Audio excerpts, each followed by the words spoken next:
Hello, Mudis here. Hi, Sai. How Good are you, my morning. friend? I'm doing great. How about you? I am well, likewise. And thank you so much for joining us this morning and making the time for day two, if you will, from of the Agility, Resilience, and Anti-Fragility 2022 Pro Bono Virtual Conference. So welcome everyone who is joining us. And this is day two, as I just mentioned. I'm Sai, one of the co-founders of the Antifragile Institute. Norbert is unable to join us this morning. He is definitely with the community as the community manager and founder of the Friends of Anti-Fragility. So we have the honor, likewise, of being with Mudasir. So Mudasir, would love for you to introduce yourself. Thank you, Sai. And it's pleasure is mine. And from introduction standpoint, I work as a leadership and transformation coach. I work with teams and leaders to identify the opportunities and challenges in helping everyone operate at their best. And then likewise, Sai, a quick introduction about yourself. Thank you, my friend. And as I have to say, Mudasir always underplays what he does. So he does a lot more than that is encapsulated in the introduction that I have to really emphasize. So it's great to have you, Thank Mudasir. It's great to be together. I'm a coaching consultant, if you will, and I focus on transformation and change, really partnering with organizations to help them calibrate their business models, their operating models to maximize their impact. I focus on, as I mentioned yesterday through the quick intro, I focus on helping really individuals and teams and organizations embrace the sacred triad: reality, their very human nature, and their identity to achieve that impact through aliveness. I ground myself, as I'm very, very keen on, I ground myself on theory driven practice as well as practice informed theory. So there's that dance. And I've got a number of books that I've published, in particular, The Anti-Fragility Edge for 2016, from 2016, excuse me. So I'm going to offer a little bit of background just to catch people up or sort of reactivate the thinking from yesterday. And then definitely would love to hear from Mudasir. Certainly. Again, this event is a kaleidoscope of conversations and perspectives and insights that we're really after. The key thing is sharing experiences, learning from one another, and likewise, really embracing a practical vantage point. I emphasized yesterday, I want to emphasize it again. The fundamentals are very, very well established indeed by John Boyd for agility, C.S. Holling for resilience, and Nassim Taleb for anti-fragility. There's definitely room for interpretation and operationalization and innovation most definitively, but it's not a free-for-all. So to be very blunt about it, and I think people know me well enough, I'm not in the business of redefining stuff to make it just make it what I want it to be. So there's a degree of integrity that I'm very keen on. As we look to the horizon, if you will, and this is kind of the driving force, surviving and thriving really is challenging us to no longer embrace a traditional worldview where we take yesterday's orthodoxy, but rather really begin to embrace a modern worldview and reconceptualize today's reality as we move forward. As I say that, three key Mhm. themes have driven us. Yesterday was very much about fear and leadership as we cast our gaze to the horizon. And then today, essentially, we're focused on risk and agility in particular, because that's what the horizon demands of us, is how do we really work with risk? What's our relationship to risk, if you will? How do we redesign, as Michele will get into, our risk ecosystems? It'll be a very, very powerful conversation. And then we'll end the day actually with Chet Richards with a lot of also stuff in between. But Chet is going to offer a perspective, if you will, about leveraging John Boyd's OODA loop to win. And then tomorrow we'll talk about security and uncertainty. So a quick backdrop, but my good friend, thoughts, perspective from what you're seeing, Mudasir. Yesterday was a great start, and the honorable guests who were kind enough to participate us are wonderful. We get to know a lot, learn a lot, and equally today and tomorrow we have some heavyweights coming in, keynote speakers, and the other conversation guests. So looking forward to everyone, and the topics that we are covering is is unique as well as they are deep, and that I'm sure our audience will find more value in these conversations. Excellent, excellent. Mudasir, as you definitively, of course, are in the trenches working with leaders and numerous vantage points and what have you. I mean, as you reflect on sort of fear, leadership, risk, agility, security, and uncertainty, any Mhm. one particular of those labels really grab you as a major challenge that we're confronted with? I'd love to kind of query your thoughts Yeah, there. it's. mm, I would say it's a reality more than a challenge. It's all about uncertainty. So, how do we navigate if something changes and life is uncertain, work is uncertain? So, how do we navigate that? So, it's hard to pick any one thing in the topics that you mentioned, but the easiest pick and more complicated and realistic is uncertainty. Well said. Well said. You are indeed a man after my own heart, as I mentioned to Roland yesterday, if you will, because reality is it. There's no way really to pick one. They're all entangled, exactly to your Right. point. Exactly. So an immediate question that you can ask me in return is, okay, Sai, if you know they're all entangled, why did you choose to ask me to select one? Right? Wow, I never thought about it. And then, is there any specific reason for asking that question? I wanted to see where your focus was. It's Okay. interesting the way when we query each other, and this is the power of these conversations. Quite honestly, is Mhm. as we ask questions, the Right. questions can be very powerful to reveal, our thought process, etc. And it's not even so much the validity of the question, because exactly as I just said, but rather it's the exploration of where the Mhm. question begins and takes us. So Right, right. definitively. And I say this with utmost respect that every other topic is equally important. Uncertainty is the one that easily stands out, and because you live with uncertainty day in day out, or every second or every minute of your life. So that's that. And other things are also and other topics and other guests are equally important, but uncertainty is constant. Most definitely. Most it under exactly it's so fundamental in underlying everything we're doing. And the manifestation, and this is the entanglement aspect of it, the manifestation of uncertainty as it becomes personalized, if you Hmm. will, really becomes that we call it risk at that point. Okay, now it's personal to me. And Correct.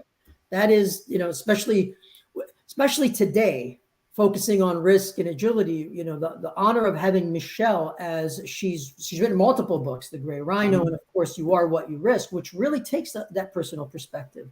And today's Definitely. exploration, with her around ecosystems, is a vastly expansive space to talk about. So I'm really, really looking forward to the conversation with Michele. Likewise, I am also looking forward for the conversation with Michelle and other guests. And yeah, risk is a biggest thing, and we have another topic coming up later today on risk savvy.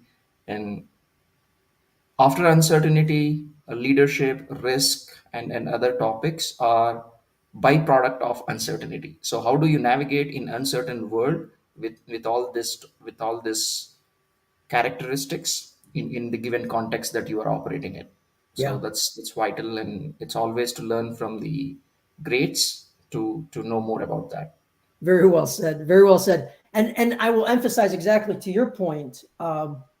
Tomorrow, as we focus on security and uncertainty, we'll wrap up the day with Robert Fowl about Mhm. navigating uncertainty, leveraging roadmaps, and what have you. So definitively, likewise, a conversation that really brings the elements together as you're describing, my good friend. Definitely.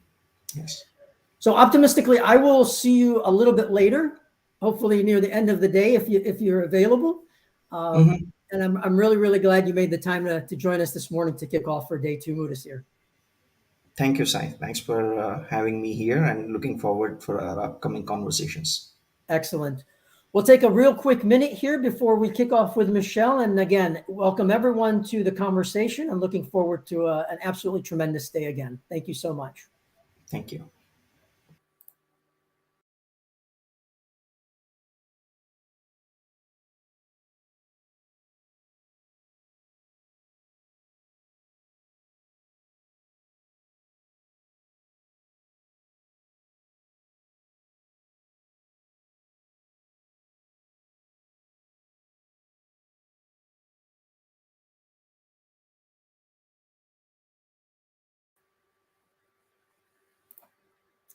Good morning, Michele.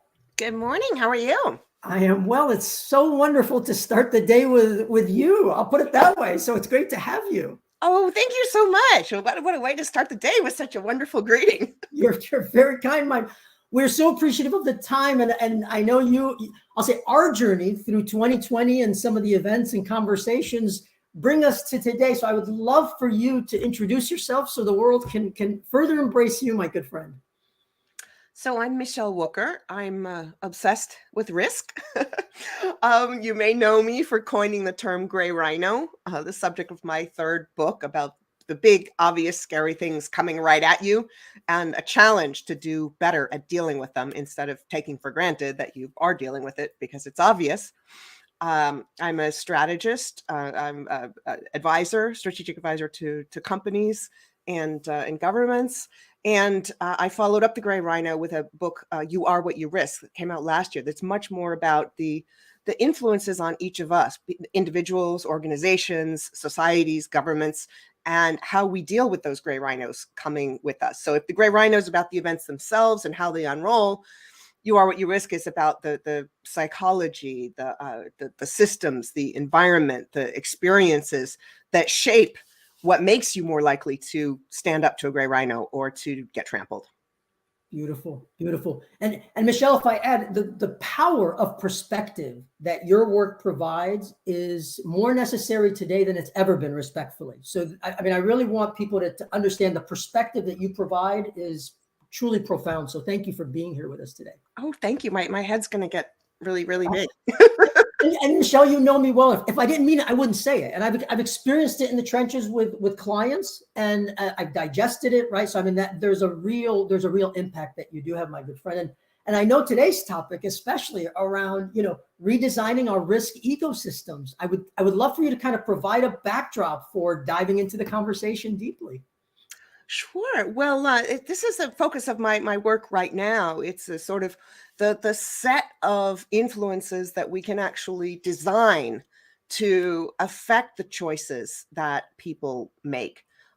You may know about the risk fingerprint, which is the set of innate personality traits, lived experiences, and processes, habits, environment, the things that you do to optimize your world for what you bring to it.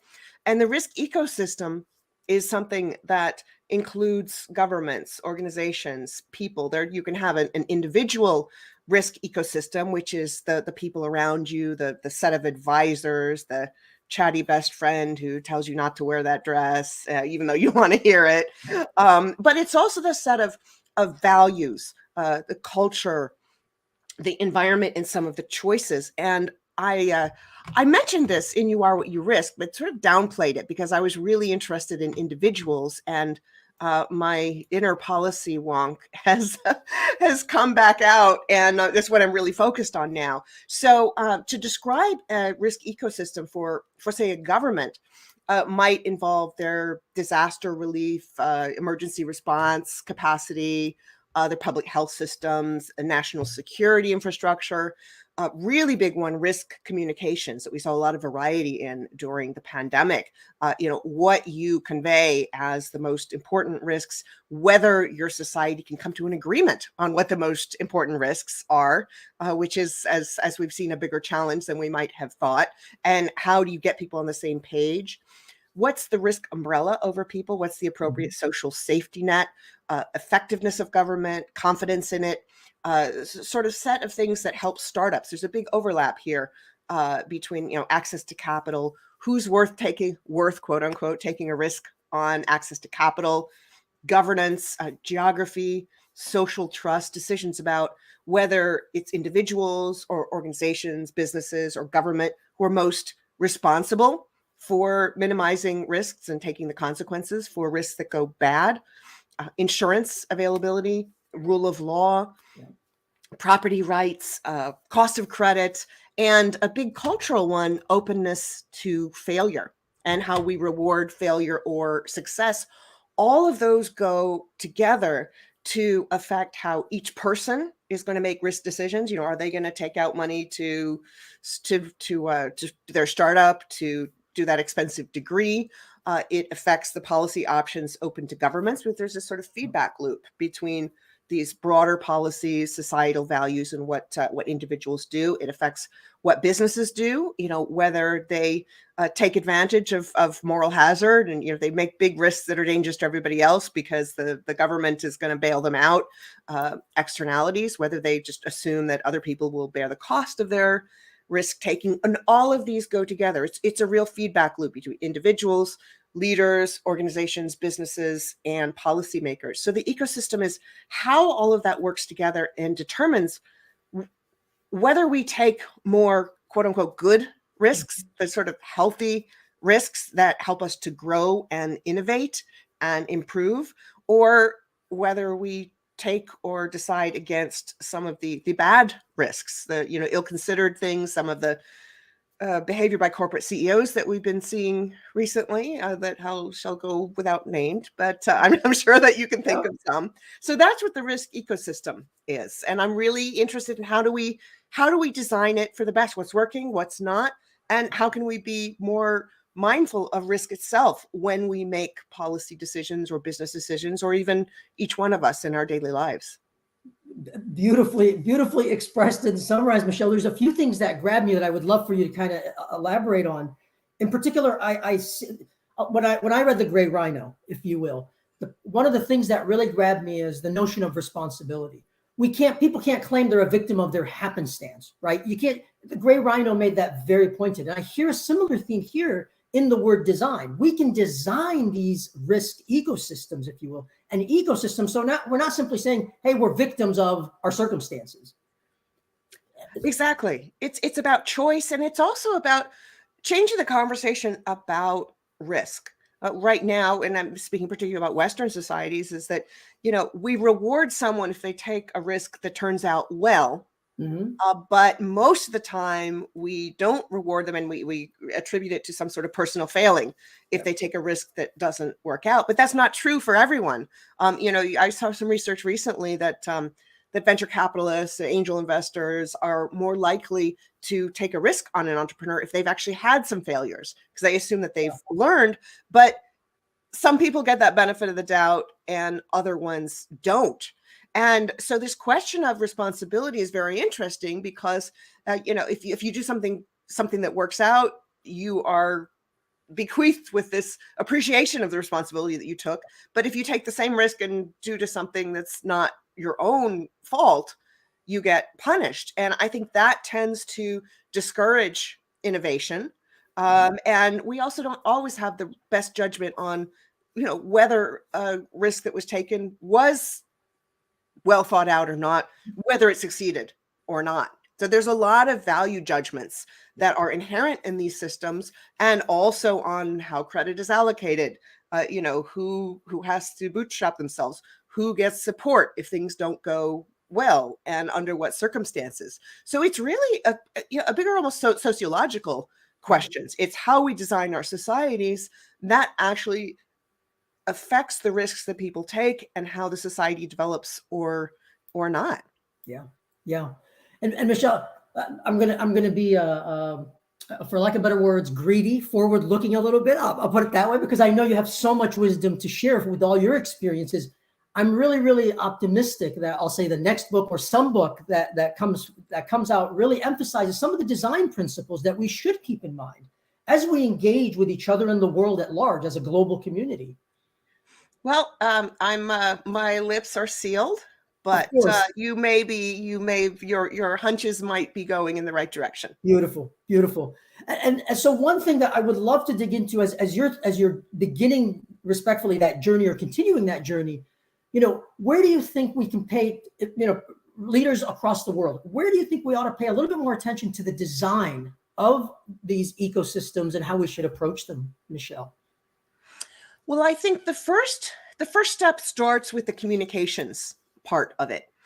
There's some research I cited in You Are What You Risk from the Risk Policy Working Group that did a bunch of surveys during the pandemic about how likely people thought it was that they were going to catch COVID and how likely it was that they thought that they were going to die if they got it. And interestingly, in both cases, the numbers were way above reality. But they found that it didn't correlate as closely as you might intuitively expect to whether people put on masks and did social distancing and respected all of the other social health, public health measures. And there, what was very interesting was the communications part. It was the messaging. It was this is something you can do yourself. You've got both the responsibility and the agency. It's easy to do. You can do it daily, and it's effective. And the states that had that kind of messaging saw better compliance with the public health measures. And, in turn, well, it was too soon at the time to determine outcomes, but there, you did see a lot of correlation between the behaviors and the outcomes. So communication is a big start. The other thing that I've found interesting is that there have been a lot of surveys of what Americans are worried about. And there was one a couple of weeks ago that said, I think it was like 80-90%, huge majority of Americans were very, very worried about the deterioration of, social fabric. Yeah. And there's this real animosity. And it was interesting that, both parties feared that. But you've seen also other studies that say, Democrats feel that Republicans are the biggest threat and Republicans feel that the Democrats are the biggest threat. And so if you can't, as a society, agree on what the biggest threat is, and if you both think that the biggest threat is internal, that's a problem. I mean, you look back through history and the first, people sitting around a fire in a cave, they were doing that to share the responsibilities and the burdens of protecting from risks, whether it was, a boulder falling in your head or a mountain lion eating you or whatever prehistoric animal was facing you at the time. But from that to the first city states, to nation states, to a lot of the different governance systems we have now, national and global, those are designed to spread risk and to share it fairly. And I think it's a pretty fair assumption to say that we're not doing a great job of that these days, that some people are protected more than others. And it also begs the question of how can you call yourself a nation or any, whatever your unit of society is, if people can't agree on the risks that you are protecting yourselves from. And communication is a big part of that. The German sociologist Ulrich Beck, who's done some amazing work on risk and risk perceptions, talks about risk staging, how governments and media shape the conversation about what the biggest risks are or not. And I think we need a really, really deep, brutally honest, mindful rethink of our risk communications. That's the start. And then to start looking at all of the policies through a risk umbrella. For example, taxes and subsidies. I mean, in theory, you tax things that you want less of and you subsidize things that you want more of, or you at least, don't subsidize, don't subsidize things that you want less of, or don't tax things that you want more of. But you look at our system, how we've over subsidized a financialized economy. We subsidize investing in secondary markets and stock markets, which is not adding new capital to businesses. I mean, people might use that for something else, but it's very indirect. So we're subsidizing these speculative manias, which is sucking money out of the real economy that would reduce risk for everyone, would actually help to heal some of this social fabric. So every single policy, if you look at it, what are the risk consequences of this, whether it's, education or social safety nets or health or any of that? When you look at it through a risk lens, you come up with very, very different answers than some of the policies that we've got right now. Michele, there's so many things that you've mentioned that I want to echo, if you will. I mean, absolutely brilliant, respectful encapsulation of the lens through which we look at the world. Let me throw a few things out, if you will, and then please feel free to interrupt me, comment as you see fit. I love the connection between responsibility and agency, where you don't have to force compliance in such a way that's harmful and harsh, but rather providing agency actually helps people become compliant, if we use that word. So that I think is a very powerful understanding of human nature, quite honestly, a lot of people miss, respectfully. The other piece that the overpolarization that we have that tears the social fabric. Ultimately, if we don't heal and come back together, then how can we call ourselves a nation or a unit of any sorts at that point? And the umbrella that you mentioned, if you will, I want to ask a question very definitive to it, to the risk umbrella. A lot of people use the risk umbrella, as I've encountered respectfully, as an excuse. Well, the risk umbrella didn't save me, and it's the risk umbrella's fault and the ecosystem's fault, not something that I take ownership. So they divulge that agency, and that works, if you will, in a very, very detrimental way. So that crosses my mind. The shared burden, I love the eloquence of that. The manias, if you will. Yes. Oh, I love what you're describing. So those are some of the things that immediately grabbed me as I listened to you. Please, any other thoughts kind of relative to what grabbed me? Well, I think this question of risk umbrella ties very much to responsibility. Whose responsibility is it to provide it? And that's super interesting when you look at the history of some of the, the social risk umbrellas that are provided. And this, again, very much, United States. We saw really over the 20th century the development of this safety net of the, providing of public education and, beginning of Social Security, Medicare, and healthcare. But so after the Second World War, you had caps on salaries. And so companies couldn't attract people through raising their salaries. And what they did was they raised the benefits. And so the healthcare, what eventually became the 401k, the life insurance, those sort of things became the quote unquote responsibility of the company through this sort of, fluke of a time when you had income controls. And now you have, when I wrote the book, the second book, I quoted something that I think it was like 37% of workers were, gig economy freelancers. And that number, I'm sure, is higher now. So it was projected to go up quite dramatically. And I think particularly since the pandemic, as a bunch of people quit jobs that they hated and started out on their own. So you have a higher and higher percentage of the population that is no longer under that corporate risk umbrella. Yeah. And you think about the efficiency of it. I mean, whenever I've changed jobs, there's like a 3-month waiting period to get the new health insurance, and you have to look for new doctors, and so inefficient.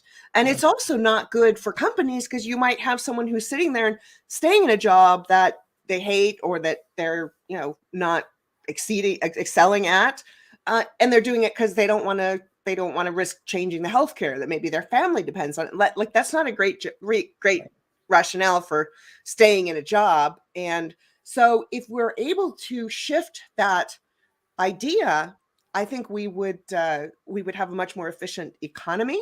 Yeah. And, I remember sitting at a debate over the 2016 elections with it was a very entrepreneurial crowd. And one of them said, I wouldn't have been able to start my business without Obamacare, without knowing that I could have access to healthcare.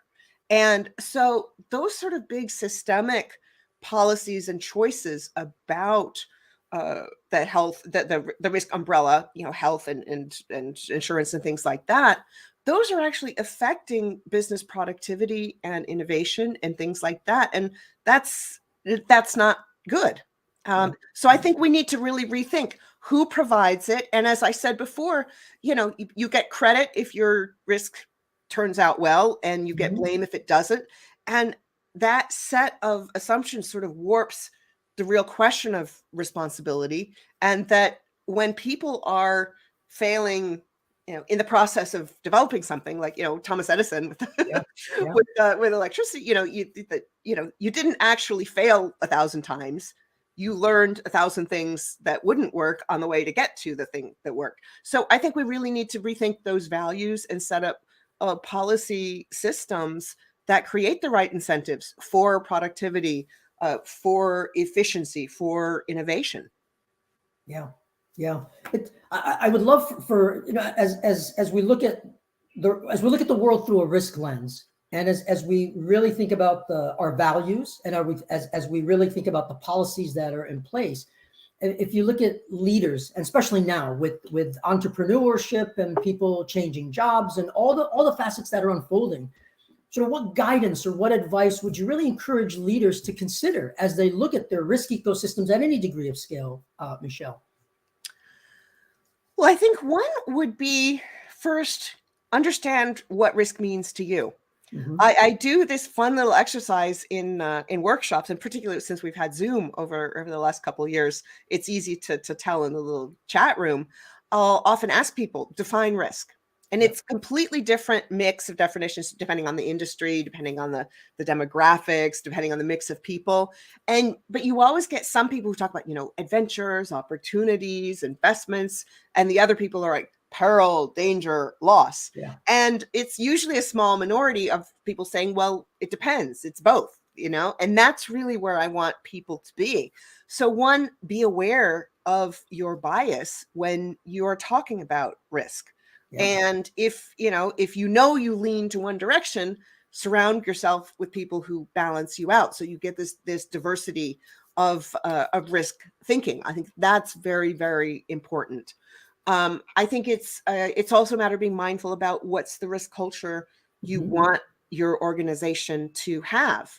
Is it legacy organization where the biggest risk is doing something that's not the way we've always done it? Yep. Or is the risk that you're going to miss the big opportunity because you're too afraid to stretch? So really having that open conversation about risk, also really seeking that diversity of risk thinking, that, if everybody around the table is coming from the same perspective, you're going to get a particular kind of groupthink. And you want to have that active conversation that, risk is not a bad word. And it's different in every industry. You get different mixes of people in every industry, but just, be very aware about talking openly about risk, because we don't all mean the same thing. Psychologists, sociologists, economists, classical economists, everybody's got a different idea of it. And, quote unquote, risk professionals, you get the quant people who are trying to, to price everything out and plug it into equations. And that's obviously a very heavily, financialized, banking application. But then you also have the, business continuity and the disaster preparedness people. And increasingly, you're seeing people starting to look at the behavioral and psychological side of this, which is just hugely, hugely important. And, as we've seen with all of the advances in behavioral economics and decision science, is that once you understand what's going into your little algorithm in your head, you can tweak it to optimize and to offset some of your weaknesses, and to really build on your strengths, and to fill in some of the areas where you might not have a particular skill or perspective, but there's definitely going to be someone out there who's got it. Very well expressed. It's almost in so many ways returning to recognize the human being and the human beings plural within the context of the ecosystem, and looking at it through that risk lens. So we understand there is an awareness, there's a savviness to it all, and it's not simply black and white, respectfully. And we're not simply logical creatures. We've got emotional aspects, we've got logical aspects, and numerous things that bring forward. So definitely appreciate that. Michele, if you don't mind, I want to throw out a scenario and see what you think, if that's all right. Sure. And kind of, just sort of play with it a little bit. And this is very, very, I'll say, reasonably common in the journey that I've had, if you will. Leaders have their directs and their leaders within the ecosystem of the organization, and they don't work well together, whatever that may mean to them in that context. So they'll look at it, right? They'll play with bonuses and rewards, and what risks are people taking or not taking, all those facets. And one suggestion that we almost always arrive at, if you will, and this is the suggestion I want to put on the table and kind of get your thoughts on it. I said, well, let's do this. Let's take everybody's salary, presuming that is a base level of value that they get. Let's cut it in half. Cut your salary in half. Take the portion that you give up, distribute that portion among the other leaders based on their success, meaning based on you helping them become successful. Let them give back to you a degree of bonus. So it takes essentially the risk that you would embrace in getting your salary, right? Cutting it in half and then redistributing it to others to actually credit you based on how you work well together, how you help other people be successful, etc. Because if I don't help you be successful, you're obviously not going to, and you don't make your numbers respectfully, you don't get incentive for it. So you're not likely to give me part of my salary back. So almost a level playing field. I'd love your, and we've experimented with this, but I'd love your thoughts on some of that. Well, I think you'll probably get a lot of really unhappy employees if you tell them you're going to cut their salary. Yes, most definitely. Yes. So I would start with leaving the salaries where they are and looking at, additional incentives, but also, really the formula behind who gets what is so important. Mm-hmm. And what the incentives are, whether they're short-term incentives, long-term incentives, and whether it's tied to the stock market or not. I mean, we've seen a lot of debate over the downside of tying too much of a package to stock performance, and also the difference between if the stock markets are going up because the Federal Reserve is pumping a bunch of money in, well, that's not really something that anyone in the company has any control over. And I think that you also, I think if you could, rather than framing it as something that other people are giving back to you, when you start talking about money, people start thinking about mortgages and kids' colleges and stuff like that. But if you could come up with a somewhat different system that's not quite so tied to one person versus the other person. So maybe team bonuses or things like that. But then also, I mean, I think a lot of companies do these 360-degree reviews and look at feedback from others. And then in some cases you've got very clear situations where you have a CEO who's throwing tantrums because they don't get the right kind of tequila, or going crazy on social media, or making what is it that we had the CFO the other day who was found sleeping in somebody else's house because of big ruckus. So those sort of behaviors, when you start looking at people's personal risk taking and how that reflects on the company, I think that boards have been paying a lot more attention to that, and fellow employees have been talking about that. In fact, I'm sure that employees have been talking about those sort of things within the company for long before it shows up in the media and the rest of us hear about it. But really a lot of awareness about how well people play with each other, and also really looking at this question of diversity, because there's some teams who just might not be the right mix of people, risk attitudes or whatever. And that's not their fault. It's somebody above them who put the team together wrong. So there's lots and lots of variables, like this big kaleidoscope. But definitely I think there are things to reward, that getting people to work together towards a common goal. And that actually also changes your risk perceptions and your risk equation. There's a lot of research around collectivist versus individualist societies, where people from collectivist societies often feel that other people are going to stick up for them, and therefore certain risks appear to be smaller, and they're willing to stretch more because they know they've got that sort of social safety net or risk umbrella.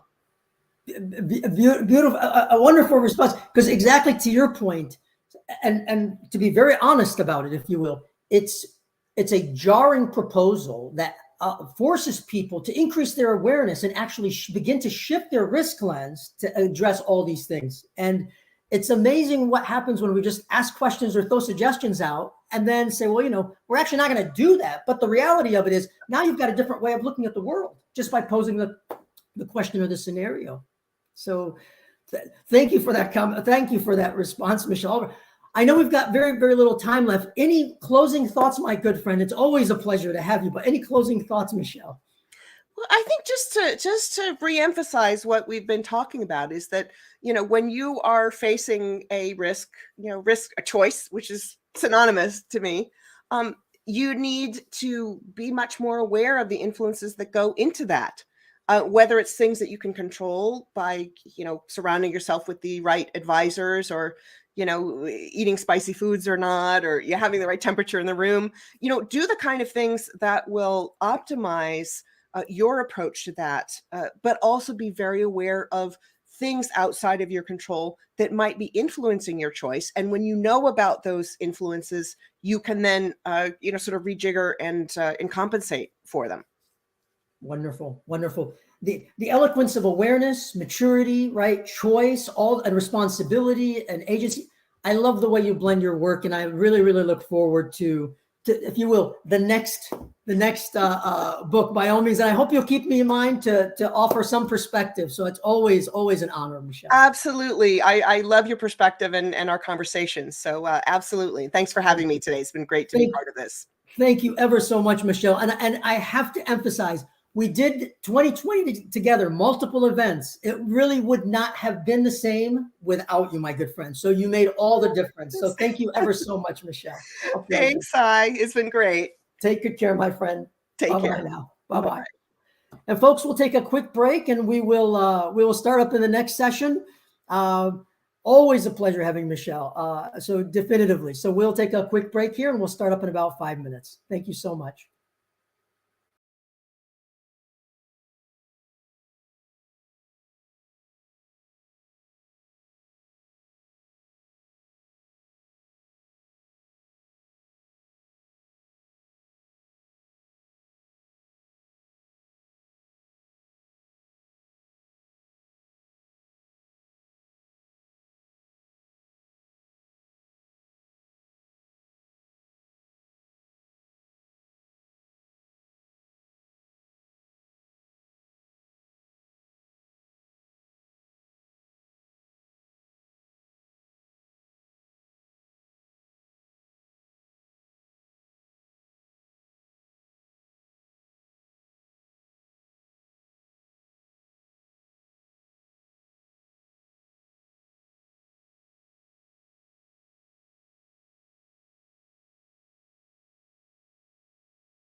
Ladies and gentlemen, welcome to the conversation Transformation from a Fragile to Sustainable Anti-Fragile Electric Grid in Europe. I'm John Cherian, a coach, a consultant, a practitioner. I work with organizations to help them transform and be as effective and as resilient as possible to build uh, everything that they could for maximum business impact. Before we dive into the conversation, let me give this opportunity to Herbert. Herbert, if you could just introduce yourself, please. Yeah, thank you for the invitation and possibility to contribute to this conference. And greetings from Austria. I am Herbert Saurugg, and I'm dealing since more than 10 years with the Austrian and the European power supply system.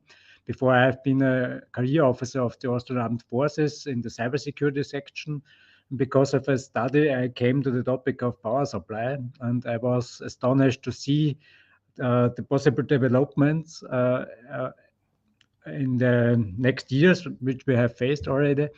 And therefore, I decided to leave the army and to bring this topic, complexity in the power supply system, to society, especially with the topic of a possible blackout. This means a bigger power cut, and not only a power cut, but also a supply chain breakdown. And therefore, I'm dealing with many different organizations, from communities as today, or enterprises, or healthcare system, or also ministries, and to raise awareness about this risk in the power supply system. And on the other hand, it's also my topic, how to handle this complexity, this increasing complexity in the power supply system, with more new power plants, especially from renewable energy. And the problem is that most engineers and also actors are still thinking in the old-fashioned way, with the stable big power plants. But with the energy transformation, we see a big change in the system.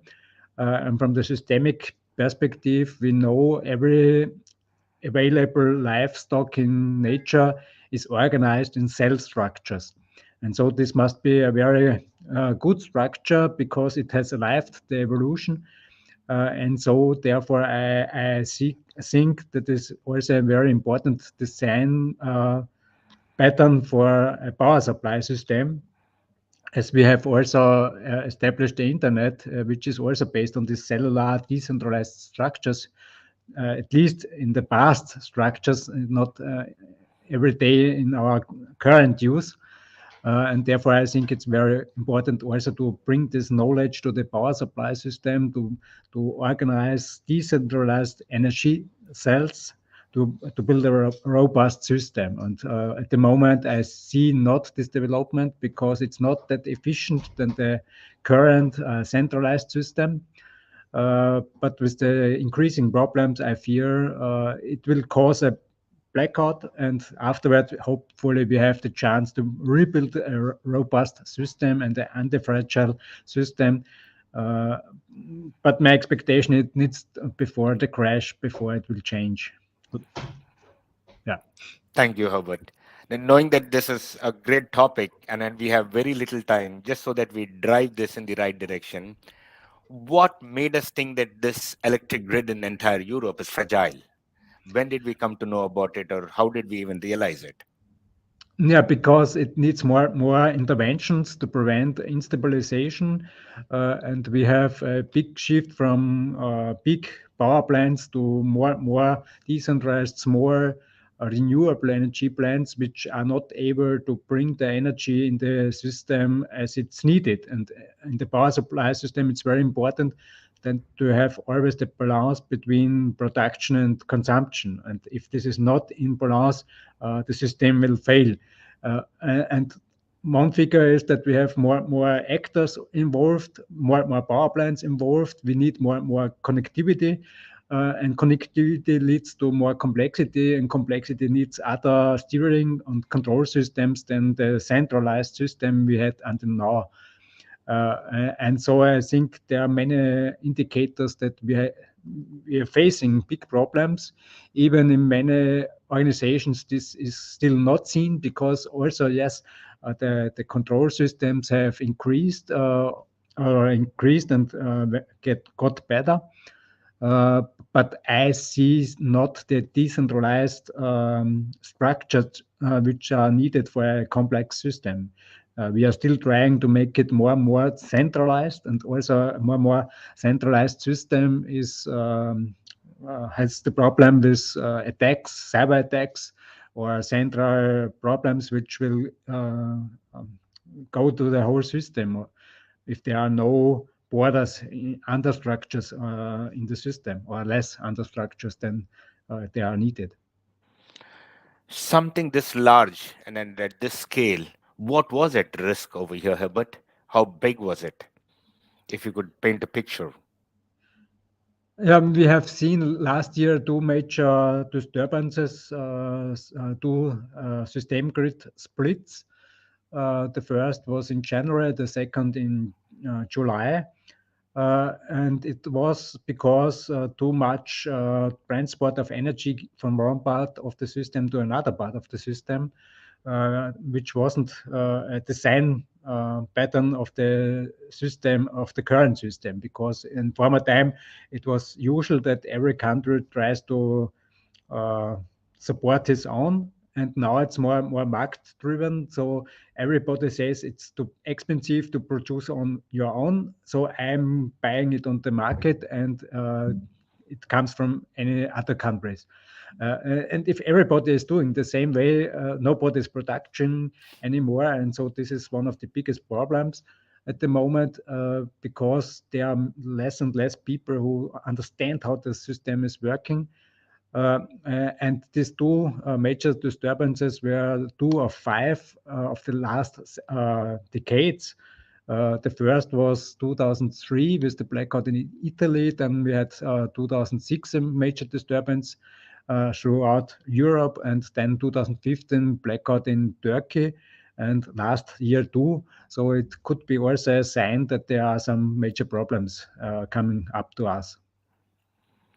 But I understand that if it was a small organization, we can all sit together and decide. But something at this scale, wherein you have to get in more multiple agencies, organizations together, and then start talking about this transformation, how did that go about? Yeah, I get very often this question, who is responsible for the whole system? And I have to say nobody, because there are different actors with different tasks, but there's not really to get a systemic approach. So the grid operators are very good connected on the Europe level, yes, but the grid operators can only transport what is available, and they have often not very good data from power plants or plant changings in the power supply. And so they are always following the developments. And so it would be very important to bring all together on the table to have a common view and to decide which functionality is needed and how fast has this to be implemented.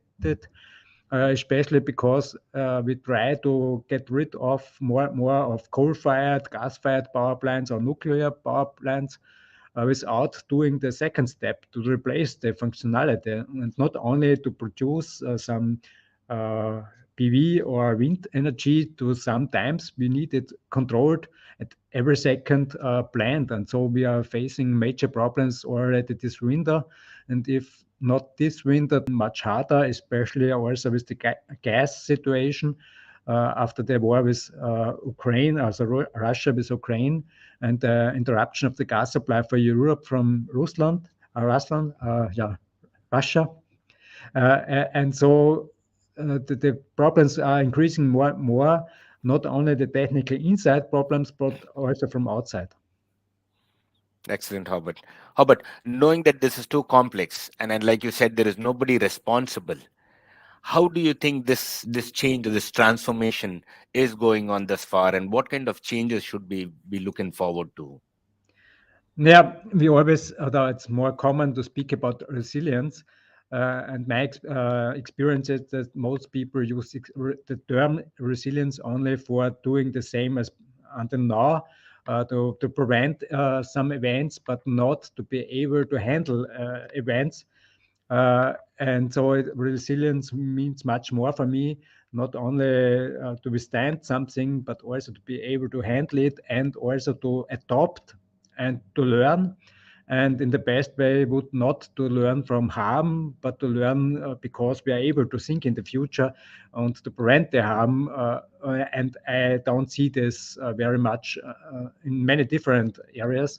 And so I fear this is one of the big topics. And it's not only in this area, it's in many areas that we are too small-sided thinking. And we need much more interconnected thinking. And this should be also more a topic in the education area, because the base is there. And if we are still have the wrong education, and we are often educate still for the industrial age and not for the network age, so we have this whole problems not only in the power supply system. Agree, totally agree. Herbert, knowing that, in the long run, we have to emphasize on learning, embedding this into the education system and everything. But in the near future, knowing that the crisis that we foresee, how are we getting people together? How is that education happening? How are we bringing about that awareness? My experiences in Austria, but also Germany, and maybe also many different other countries in Europe, we have hardly any social resilience, because most people are not able to self-supply themselves. And a major crisis with major supply chains interruptions, like after a power blackout, which is, in my point of view, one of the worst scenarios at the moment. And as long as we are not able as society to survive a few days, 14 days on supply interruptions, without any backup networks to start the emergency supply, it will be very hard to face major crises in the near future. And I expect also from this complexity side, major crises are coming up in the next years. Of the one side, with the energy topic, especially with possible power blackout, but also with the high prices at the moment, the whole economy is not able to handle these high prices anymore, because our whole success is built on this cheap energy, which is now gone, and we are not fast enough to adopt, and so we will see major turbulences during the next years, as I fear. Herbert, knowing that there's a lot of work in getting all these people together to think as one, how is the government responding to this? Are there any initiatives that are happening from that area, or do you think we as a society or community should stand up? I think we should stand up, because government, and especially the uh, bureaucracy, is not able to handle the complexity of the real world, because they are in a very small silos organized. Politics are very often very short-sighted, also a topic in the economy side. And with this viewpoint, we will not able to handle this complexity, and especially these turbulences which we are facing. So I think it's very important to interconnect, especially those who are able to think more complex, systemic in a systemic way, to show up new possibilities, new ways, because the other side will not be able to handle this, because it don't can solve problems with the same thinking they have developed, as Einstein has told us 100 years ago already. No, but knowing that, we have to create a degree of resilience over there, what would be that right amount of buffer or backup that you think that we should be comfortable with? The first buffer is the personal survive able ability of people, that they can self-supply. And then, of course, if you have major disturbances in a society, the small cells are very important. This is on the local level, in your community especially. This is the only one structure which is able to handle major crises, to organize help.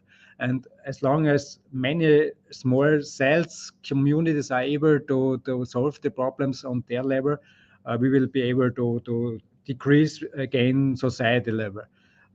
And this is at the moment the biggest threat, because we are at the moment hardly able to do this, with some small exceptions, but in general we are not aware of the problem, and also most people don't know their responsibility, also that it starts with everybody of us, and we have to do it together. And one major problem at the moment is, especially after the pandemic, this polarization.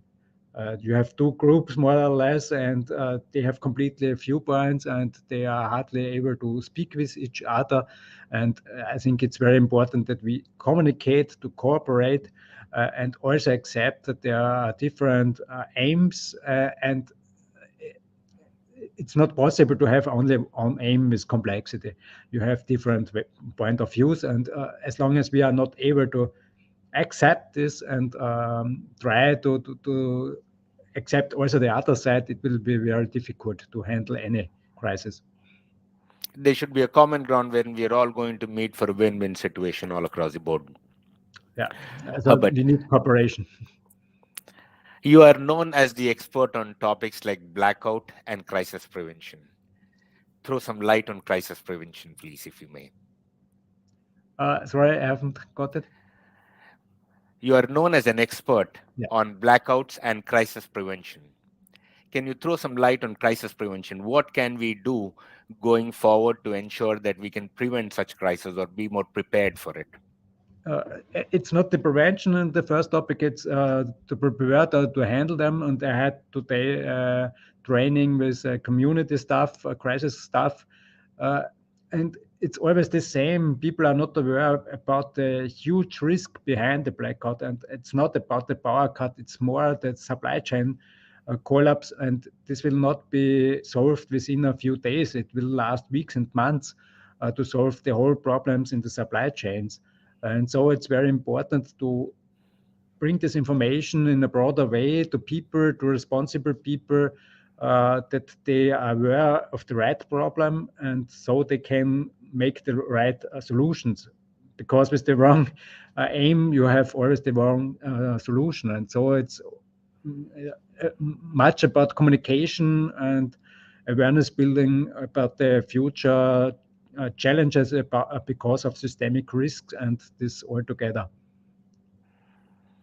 Thank you so much, Herbert. On this journey of building that resilience, what you're saying is this is not just a continuous process, but it has to be done simultaneously, and it is not something that we can achieve in a day or two, because crisis is going to come again and again.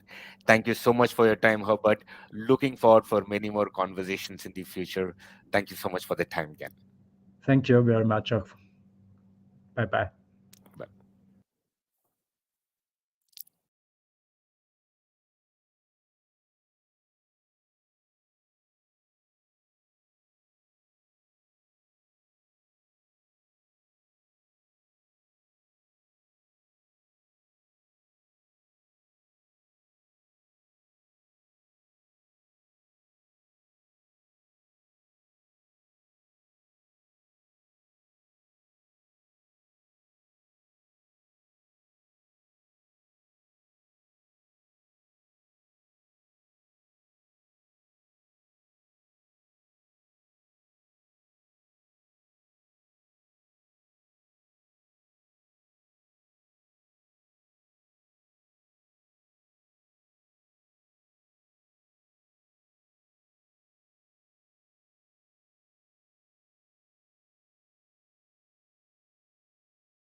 Hi Phil, hi Jaden, welcome. Hey, good morning. Good morning. How are you guys today? Another day in paradise. How are you doing? Great, good, thank you. Good morning, Jaden. Morning, Phil. How's it going, man? Another day in paradise, brother. Another day. Right on. Great, great. So, real quick, we'll go through our introductions, and then we will explore some of your insights with respect to risk savvy entrepreneurship. So, quick introduction about myself. I am Mudassir. I am a leadership coach working closely with the leaders across the levels in the organization and teams, help them to operate at their best in order to achieve the business outcomes. So that being said, Jaden, let's start with you. Quick introduction, please. Okay. Well, just keep it short and sweet. My name is Jaden. I'm a TV and live event producer. So I produce TV shows, movies, and live events. Great. Phil? I am a healthcare executive. Work with different healthcare companies across the United States. Started about, I've been in the industry for about 25 years now, and went out on my own after being in corporate America for about 15 years, and have worked with various organizations to transform and bring profitability and agility to multiple organizations over the past 25 years. Wonderful. Thank you, Phil. Uh, Thank you for joining us. So, uh, and we'll directly talk about the topic, and firstly, what is risk savvy entrepreneurship is all about. And please share your thoughts, and then we will explore from there. Absolutely. Ready when you are. So I guess I can start, with entrepreneurship. I actually looked it up this morning. I looked up how many entrepreneurs there are on LinkedIn. Mm-hmm. And I looked it up, and there were over, just on LinkedIn, the title entrepreneurship there were over 650,000 entrepreneurs. So it's a title. And in my opinion, you have the Webster's title to entrepreneurship, but in my opinion, it's a mindset, and not just conforming to what is the standard, and coming out of that standard and being able to take risks around what is the norm, and finding ways to grow, be agile, and work with your people, and be able to grow and do things that are not within, quote unquote, the box, to make Mm-hmm. sure that everybody is successful. Understood. Thank you. And just kind of like going off of what you said there, Phil, like mindset. I think mindset is like a huge thing when it comes to entrepreneurship, because you looked up entrepreneurship, and I looked up what is risk, the definition of risk, and the definition of being savvy.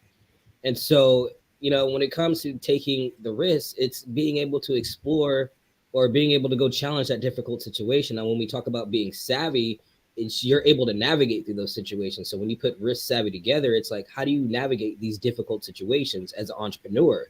And really, I look at it as like life. Life is kind of like poker as well, because it's like you're dealt this certain hand. You don't really get to choose the cards that you want in life. Life gives you these certain deck of cards, and you have to be savvy, like you said, agile, playing those cards, and seeing how you can make your hand better. So I think the entrepreneurship, yeah, it's a title, but it's also a mindset. It's like you got to be ready to get through the grit, the thick, the thin, the good and the bad, because like we're talking about, it's risk savvy. If you're not ready to take the risk, or if you can't navigate through difficult situations, it's going to be tough as an entrepreneur. Yeah. Thank you. Thank you. Go ahead, Phil. Yeah, so I think in today's society, we love throwing titles around. Yeah. Whether it's CEO, COO, VP, whatever it might be, entrepreneurship. It's not a title. It's actions.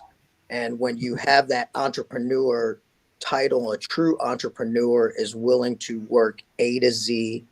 A CEO or whoever it might be is willing to work A to Z. And I know Jaden and I have had multiple conversations. As an entrepreneur, you're doing things, and it's a strategic role from A to Z. You're willing to get your hands dirty and take those risks to ensure that your organization is growing and adapting through each phase of the game and adapting through the changes that are there. And the nice thing about being an entrepreneur, quote unquote, is not having to go through a lot of the red tape that you may have to go through in other organizations. Yeah, I got goosebumps when you said growing and adapting. I mean, that's huge. The adaptation is huge right there because, for example, like when COVID hit, a lot of people lost their businesses that they worked very, very hard to build. And if you weren't able to adapt to the situations of the time, then you weren't able to grow. You weren't able to navigate that savvy situation and take that risk to be able to expand. So Phil, great point on the adaptation. Like it's definitely a huge point there. Adapting. Great. Great. And great points from both of you. You talked about beyond the box, adaptation, mindset, at individual level, all that stuff. And if we talk about risk in itself is, and then we bring in the mindset part.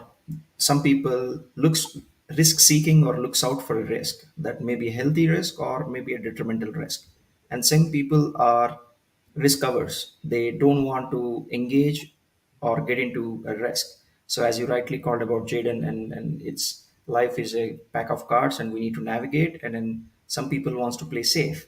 So having said about that mindset, people share, what are your thoughts or your suggestions how to engage risk minimally and grow from there? Well, I'm not gonna sugarcoat it. I'm just gonna be frank.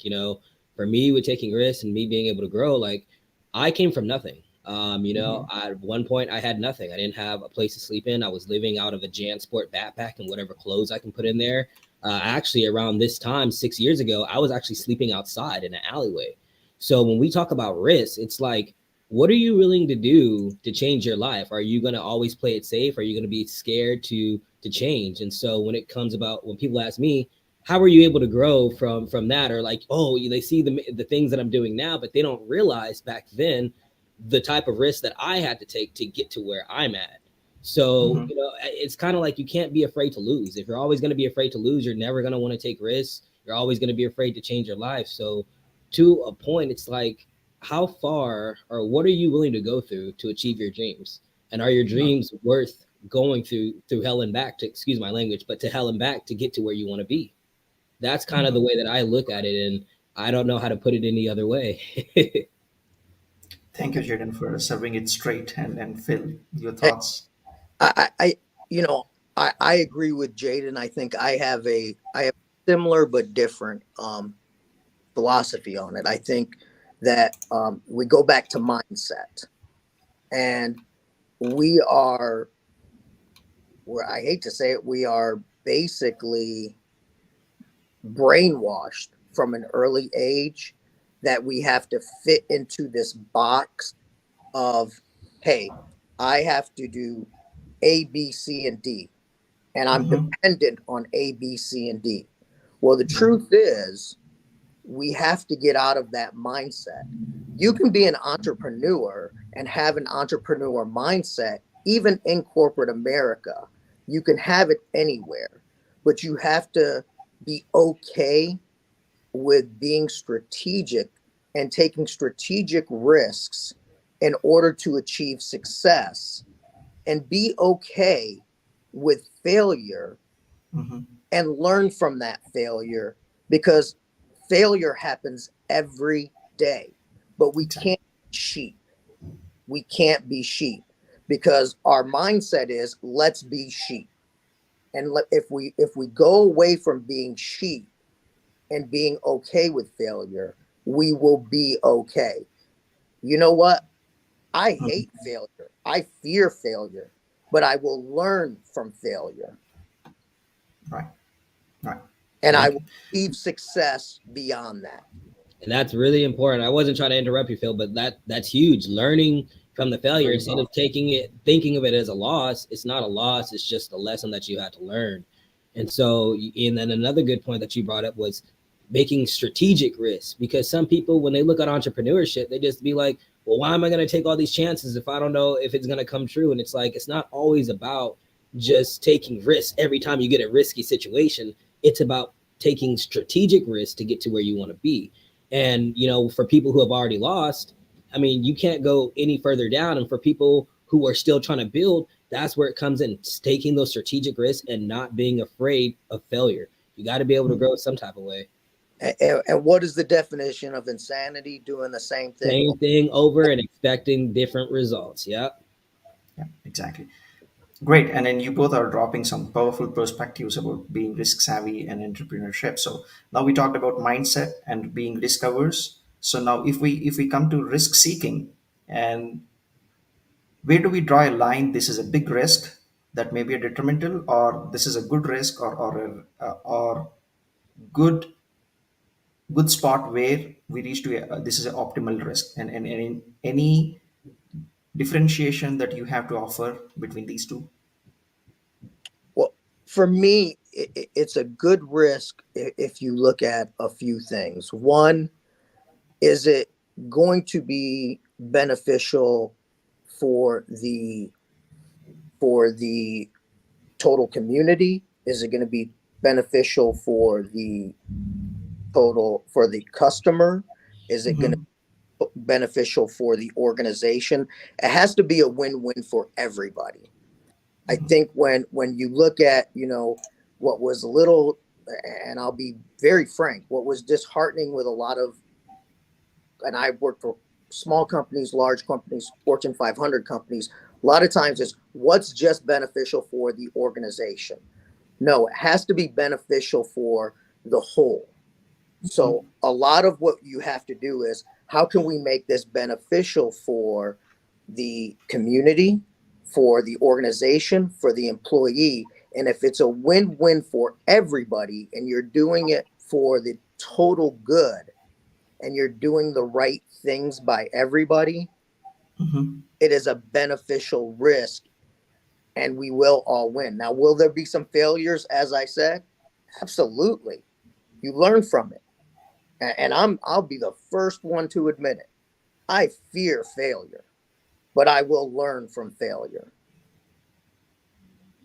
Thank you. See, it's very, going back to that, I'm kind of a little bit different, Phil, you fear the failure, and I actually embrace it. I welcome it because I know, like, hey, I'm gonna learn my lesson one way or another. And with taking that strategic risk, it's like either you let that pressure push you forward or you let it push you back. That's another thing with being a risk savvy entrepreneur. There's a lot of pressure involved. So with deciding what's a good risk to take and what's not a good risk to take, I personally push the boundaries on it. But I agree with you. Like you said, if it's good for the community, if it's good for the people that you work with, if it's good for the organization, if it's good for everyone all around as a whole, I think it's a good risk to take, and that's part of, like, just bettering the world. I think we need to just take more risks and do things that not only benefit ourselves, but benefit everybody else, because, we need to be able to share this with everyone, I guess. And it's so hard to do that if you're keeping that within your organization, or if you're only looking at the things that benefit you. So with taking these risks, like, for example, I did a TEDx Mount Rubidoux. I didn't know if the community was going to be receptive to the event at all. I didn't even know if they were, but I was still going to do the conference regardless. And, there was a point where I was like, it's like 3 months before the conference, and I don't even know if this thing is going to happen. And it happened. And that was just a huge risk that I had to take financially, mentally, and getting this whole crowd of people together to introduce something new to my community. So with taking that risk, it's like, I always like to push the boundaries, but if it's for the better, I think it's worth taking that risk. And if I can chime in, sometimes it's not even we consider it a risk. We have to change our mindset of what is a risk and what is just thinking strategically different. We have to take vocabulary and thought process as, I'll give just a small brief example. I was headed to the airport and there was one entrance, one exit. So there's a line going, it's a mile long. And the Uber driver is driving and he's sitting in this line. And I said, hey, it's just a quick thought. Hourly parking, they don't charge you for the first 10 minutes. Wouldn't it make sense just to go ahead, drop me off in hourly parking and get out of there in the first 10 minutes? That's not a risk. That's just thinking strategically. Right. But we are, I hate to keep on going back. Sometimes we think as sheep, we have to go with the norm. Mm-hmm. It's thinking strategically. It's not thinking as that's a risk. And sometimes that's where I go to the whole brainwashing thing, that we've been brainwashed as from a young age to say, we have to do things A, B, and C. Let's look at things in a different way, because there's multiple ways to do things. Yes, there's a formula, but it's finding different ways within that formula to find success that may not necessarily be that huge risk. And people get caught up in these words. And that's why I'm not a big fan of titles. I'm not a big fan of putting words around things. Let's just find a way to get it done and get it done appropriately. Yeah, because actions do speak louder than words, and perspective, that's a huge part of everything, just because like you're saying, people get caught up in, oh, what should I call this? Or, oh, this has to be named this. And it's like, really get out there, perform, get it done. Like, stop worrying about the risk, or stop worrying about what title you're going to get or what accolades come with it. Get out there, perform, do it again. Get out there, perform, do it again. It shouldn't be about, like you said, the CEO title or the CEO title. It's about what can we do to make this better? And I think people need to change the perspective. Because as a CEO and a business owner, you'll catch me cleaning the office. I'll be a janitor. I'll be whatever you need me to be for us to be successful. Exactly. Same here. I'm not above or beneath any position. I mean, if I need to go be a PA on a shoot, I'll go be a PA. If I need to pick up a camera, I'll pick up a camera. But at the end of the day, I'm going to make sure the whole team, we're there as a team. That's the part of being a leader. It's changing your perspective. Just because you're in charge doesn't mean you can't sweep the floor or pick up some trash. And that goes back to one other point. When you see titles, and that's why the titles of entrepreneur and how many there were, is with those titles, treating and engaging with your team is so important. It's so important because how you treat your team, they're not just numbers. They're not just numbers. And you want them to grow just as much as you want the organization to grow. Yeah, and that's another huge important part, because for example, I just use creative culture for an example. Like, I've been working in the same people have been working with me for right around like 5 years, and so that is loyalty that I could never give back to any. Like, I can't repay them for what they've done for me. So it's like, I'd always want to see them grow. If they need help starting their own business venture, I'll help them. If they want to grow within the media company, I'll help them grow, because at the end of the day, it's not, what is the point of doing this if you're the only one growing? You want your team to be able to step up and be leaders as well, and be able to learn how to make those conscious, savvy decisions to navigate this entrepreneurship. Wonderful. Wonderful. Yeah, this is so natural. The conversation is going on a full flow. So let me throw you this question and then see what you have to offer, especially in terms of practical advice. We talked about win-win. We talked about leaders to be entrepreneurial and consider win-win to the employees, leaders, teams, and organizations as a whole.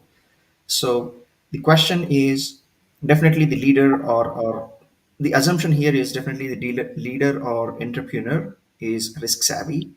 What is the employee's contribution to be risk savvy in order to hold their end of bargain? Get out there, perform, repeat. Get out there, perform, and repeat. That's the only thing I could say. You get out there, you perform, and you repeat it. Because it's like, if you want to make these savvy decisions or risk savvy decisions, how else better to do that than to learn how to make those decisions? So you learn from people like me, people like Phil. You learn by getting out there, performing with us, and rinse and repeat. We do it all over again. At least in my eyes, that's how I see it should be done. Because we don't have the guidebook to success or anything like that, but we can only tell you and show you our personal experiences and things that we've encountered that can hopefully help you navigate this entrepreneurship. I put one word around it: empowerment. Yep. Empowerment. You empower your team. You create leaders. You allow them the flexibility to have success, growth. Hopefully they perform with it. You coach them to that. You try to show them the way to grow and adjust, because it's ever changing. That everything is changing day by day. That's part of agility. I mean, look, from minute to minute, things are changing. I can only speak for the healthcare industry. I get a new regulation every other day, so we have to change and adjust based on these regulations, and I have to empower them to understand that, and we grow within that, and I empower them to do those things, and we learn from that. If we're successful, great. If we're not, we learn from it and we continue to grow. So empowerment. Amazing. Well said. Well said. Yes. Thanks for giving it direct, and definitely win-win doesn't come from having one party slacking across the dimensions. So that's great. As we are almost at the end of the time, so let me ask the obvious question: if there is one or two takeaways that you want the audience and the people take from our conversation, what is that? For me, it's mindset and perspective. Those are like the two biggest things I feel like they should take away, is our conversation from perspective and mindset earlier. For me, I would have to say that it's like I said, it's your mindset. It's okay to be fearful, be able to take those risks. And I've had great mentors. I've had my mentors, my father, my brothers, some other folks, and one thing they've always taught me is that you always have somebody chasing you to be as good as you, but there's always somebody better than you. So continue to get better. So make sure you're striving to be the best and treat your people right. Wonderful. Thank you, Phil. Thank you, Jaden. And this conversation could not become better than this. And as the today's themes goes, risk and agility, this is a very powerful conversation. Go ahead. Thank you. Thank you. Thank you. And we'll talk to you later. Thanks, guys. Thanks for having us.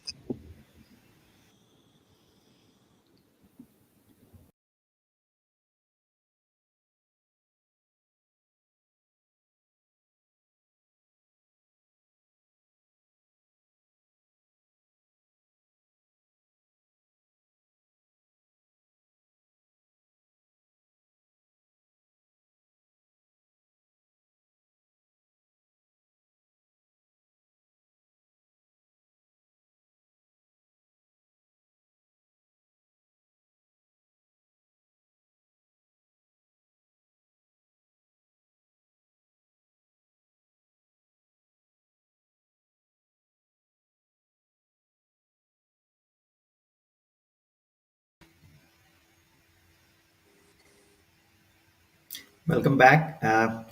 Thank you, Leah, for joining us. And we are into another conversation. And Leah, before we dive into the topic, quick introduction, please. Okay, hello, I'm Leah Koch. I'm entrepreneur and developer and researcher in new technologies. My job is there it's a native job because I'm looking what is the nature doing, and I make a copy from the nature and research about the logic of this. What is the operation? How is the operation going on? What is the process? Mm-hmm. And therefore, we have found a logic. The logic is named BCOL, Balanced Cooperative Operative Logic, because it's a double logic. If we make something in nature, nature will respond and do everything else, and therefore there's a new situation. And in every new situation is the perspective for the next situation. Mm-hmm. Yes, you can imagine the situations, and if you put a glass with water and you turn it around, the water will come around going out. And we know that this logic on Earth would ever be every time the same. But in another situation, on another place, on another perspective, maybe in the universe, the water will not come around because there's no law, there's no Mm-hmm. Earth who is unseen tracking the water to it. And if you know these logics, you can explain our thinking. Mm-hmm. Because everything we think, there is a logic against. Also, our thinking is always a process. We know we do something, and something other is interacting with us. And BCOL means balanced. This means everything you interact will balance with you. This pen has the weight. The weight you need to throw them up and pull them down. This is the balancing effect. The effect of cooperating, everything that is in nature will cooperate. If the pen would not cooperate, you can't put it. Only while it's cooperating with you, you can put it. If it was not cooperating, you will throw about it through like a ghost. And it's not possible in nature. Because of this, you imagine everything you will see in nature has an operation, is cooperative to you, and has a balancing effect with you. If you know this, you can explain what would this thing do if you cooperate with them, what you need to balance it out. Mm-hmm. And this means we have an understanding of something. We don't think about it because our brain makes it automatically for us. Although we automatically write with the pencil, we automatically put the pencil, and we don't think about what is the pencil doing with us. In physical, we have a law, okay, that is gravitation, and gravitation, the pencil has a weight. That's the thing. In operation, we only put the pencil, and we are working with it. And if we know the operations of nature, we can imagine what will be happen if we do a process. Mm-hmm. Great, Okay. great. Thank you. And our risk is our understanding correct? Have we correct understand the pencil? If we don't understand the pencil, we wouldn't write. Right. Okay. Right.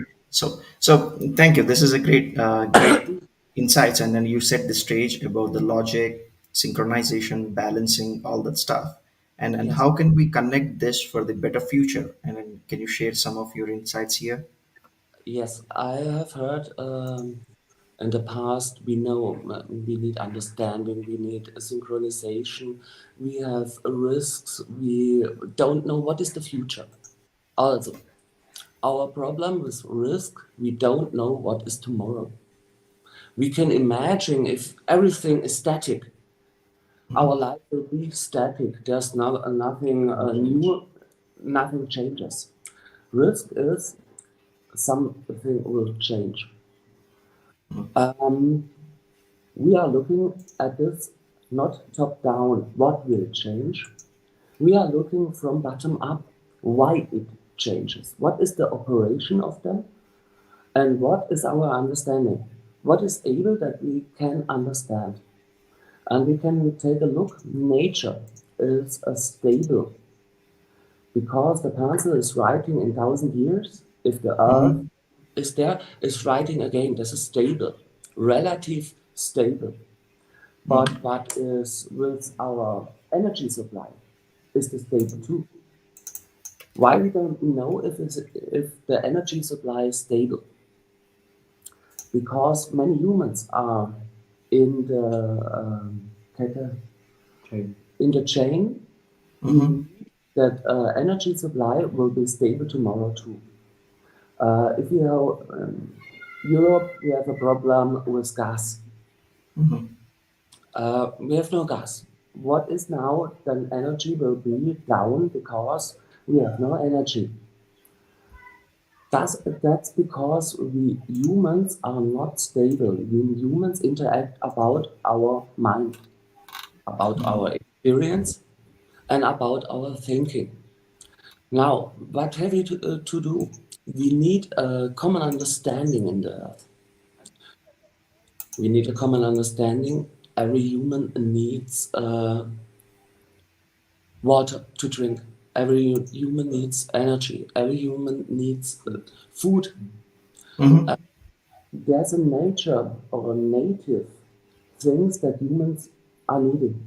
Humans are needing too. We called it education. We say understanding. We need a common understanding what a human life needs to be a high quality of life. And it's possible.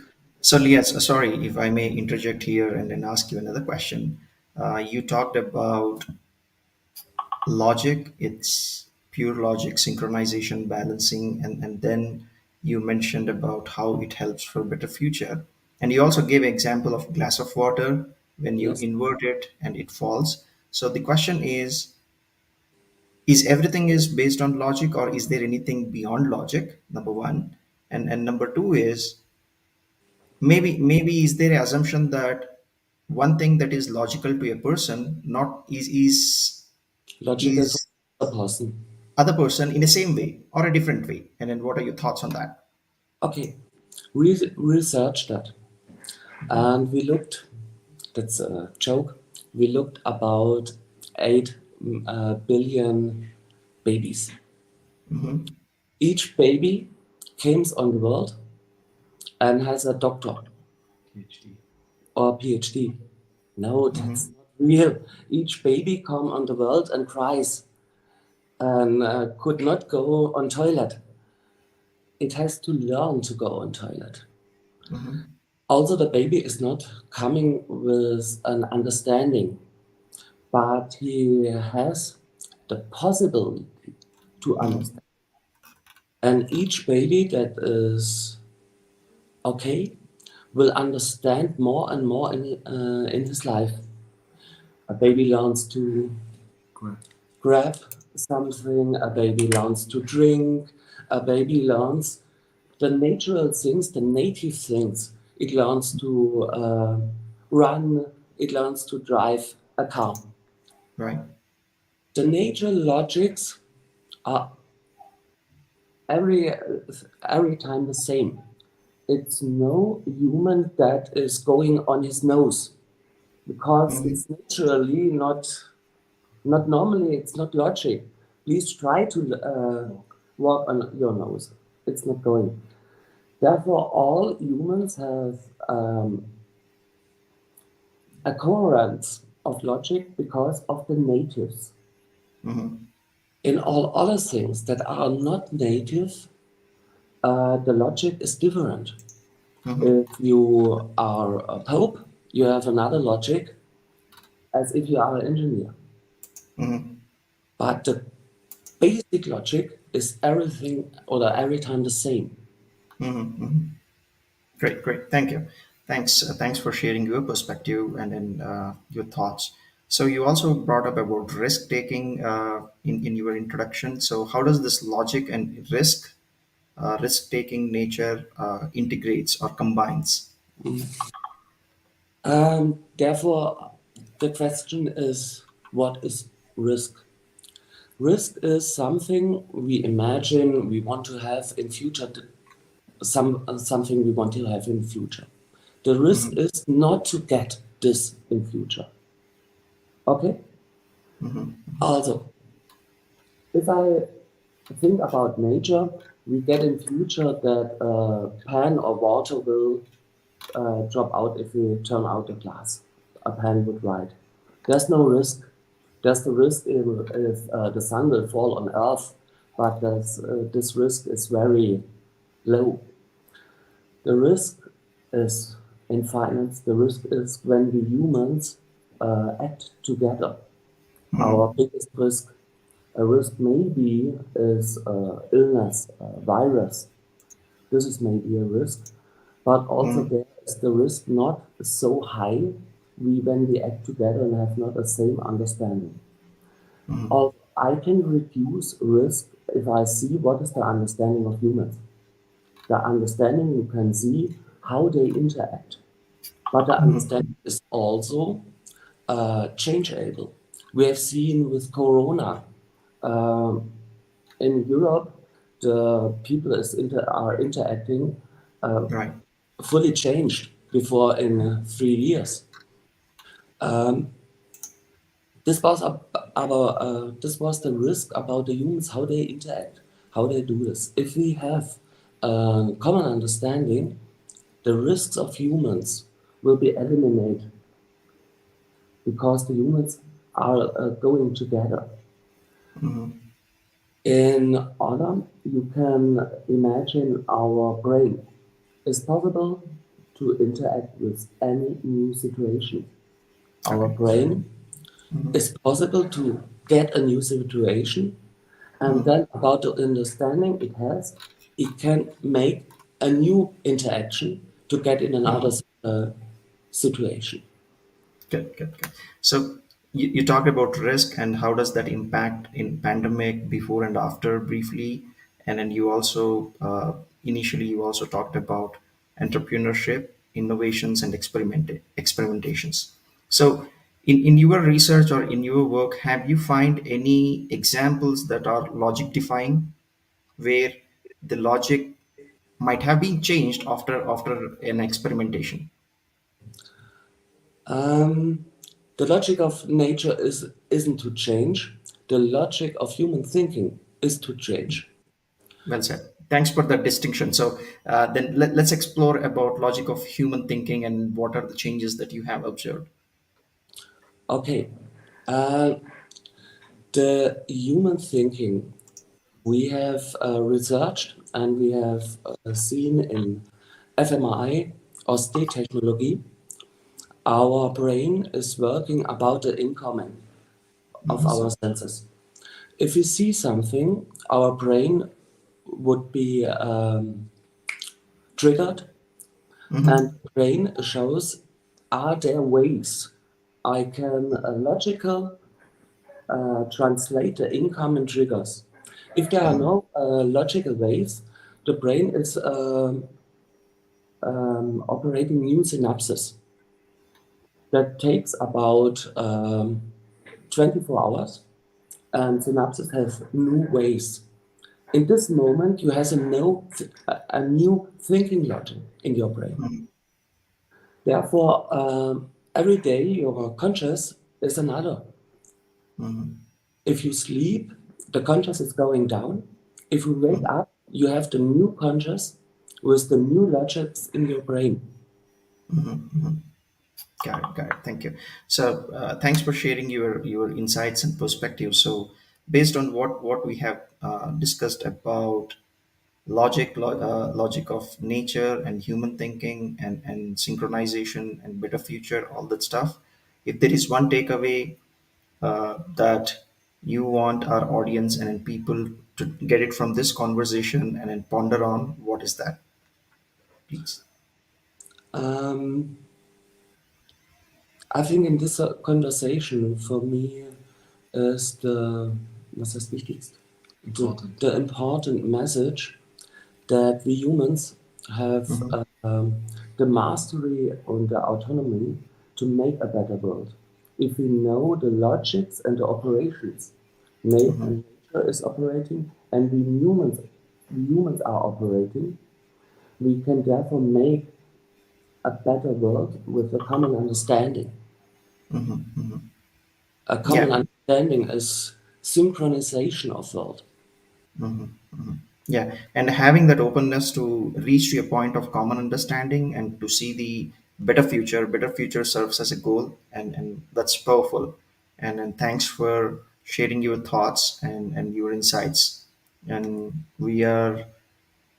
I'm sure we did explore some of the topics, and our audience have find our conversation thought provoking to ponder on logic and how it helps us to synchronize in better future.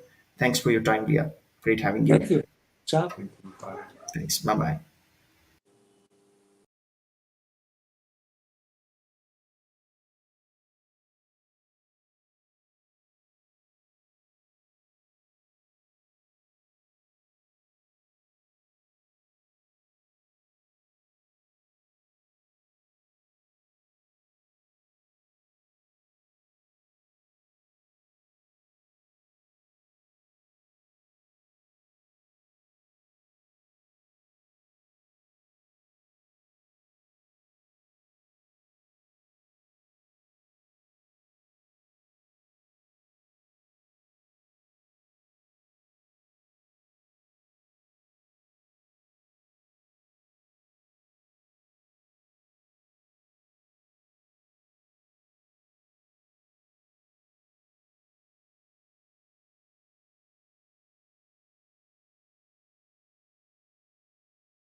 Hi, Sai.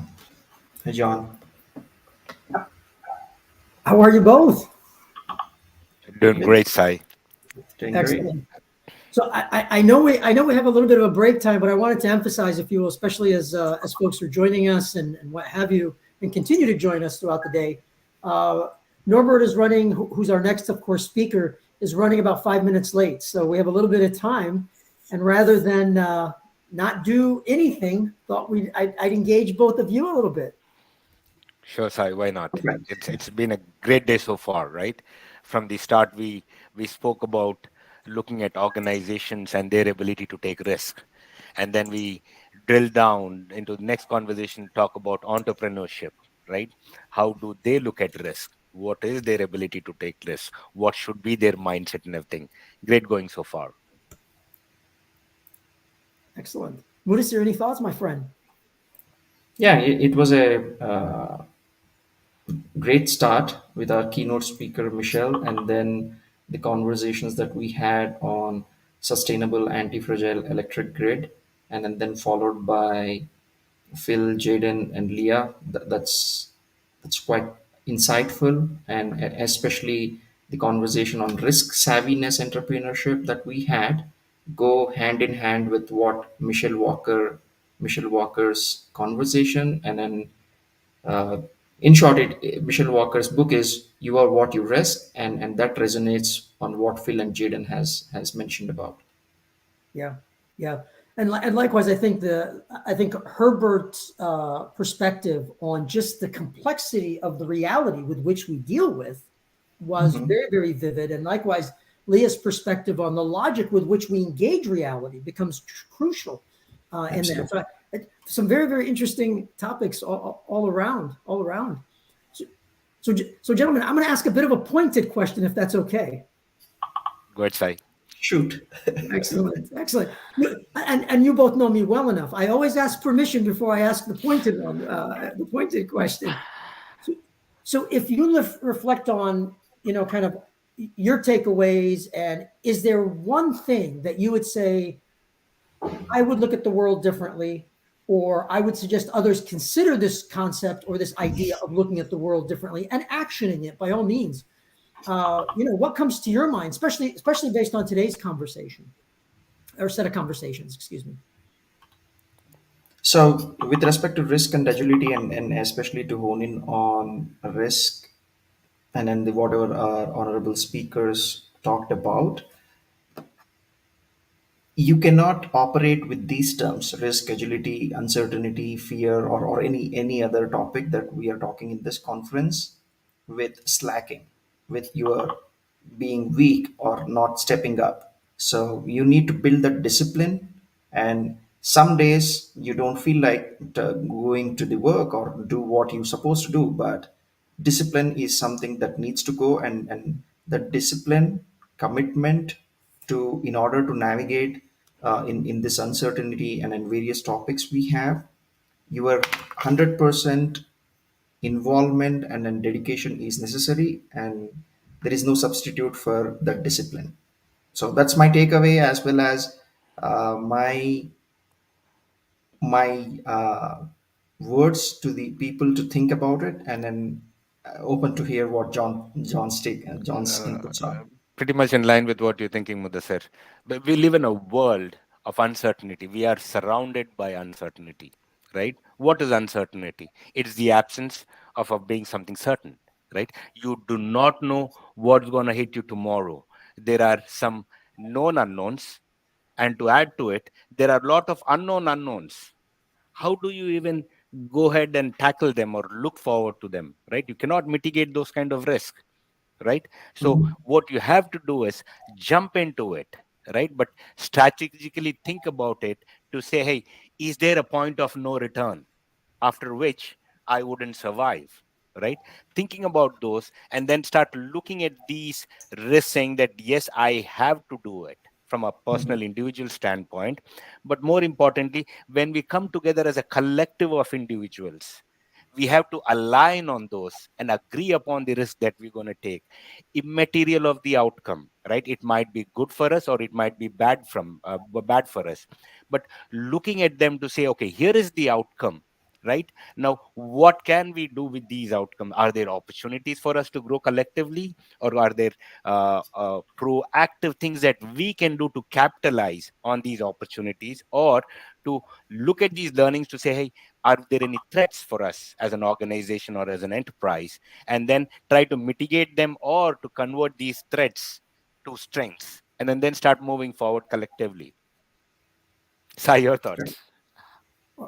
I appreciate tremendously what you both contributed, and definitively the overlap and the integration. And some of what I was hearing in some of that conversation sounds like chapter 1 from the if you will, the Antifragility Edge. So I get goosebumps and remember, if you will, some of that by all means. Thank you so much. The interesting thing, if I sort of think about what is been key from yesterday and particularly today, is really we have to challenge ourselves.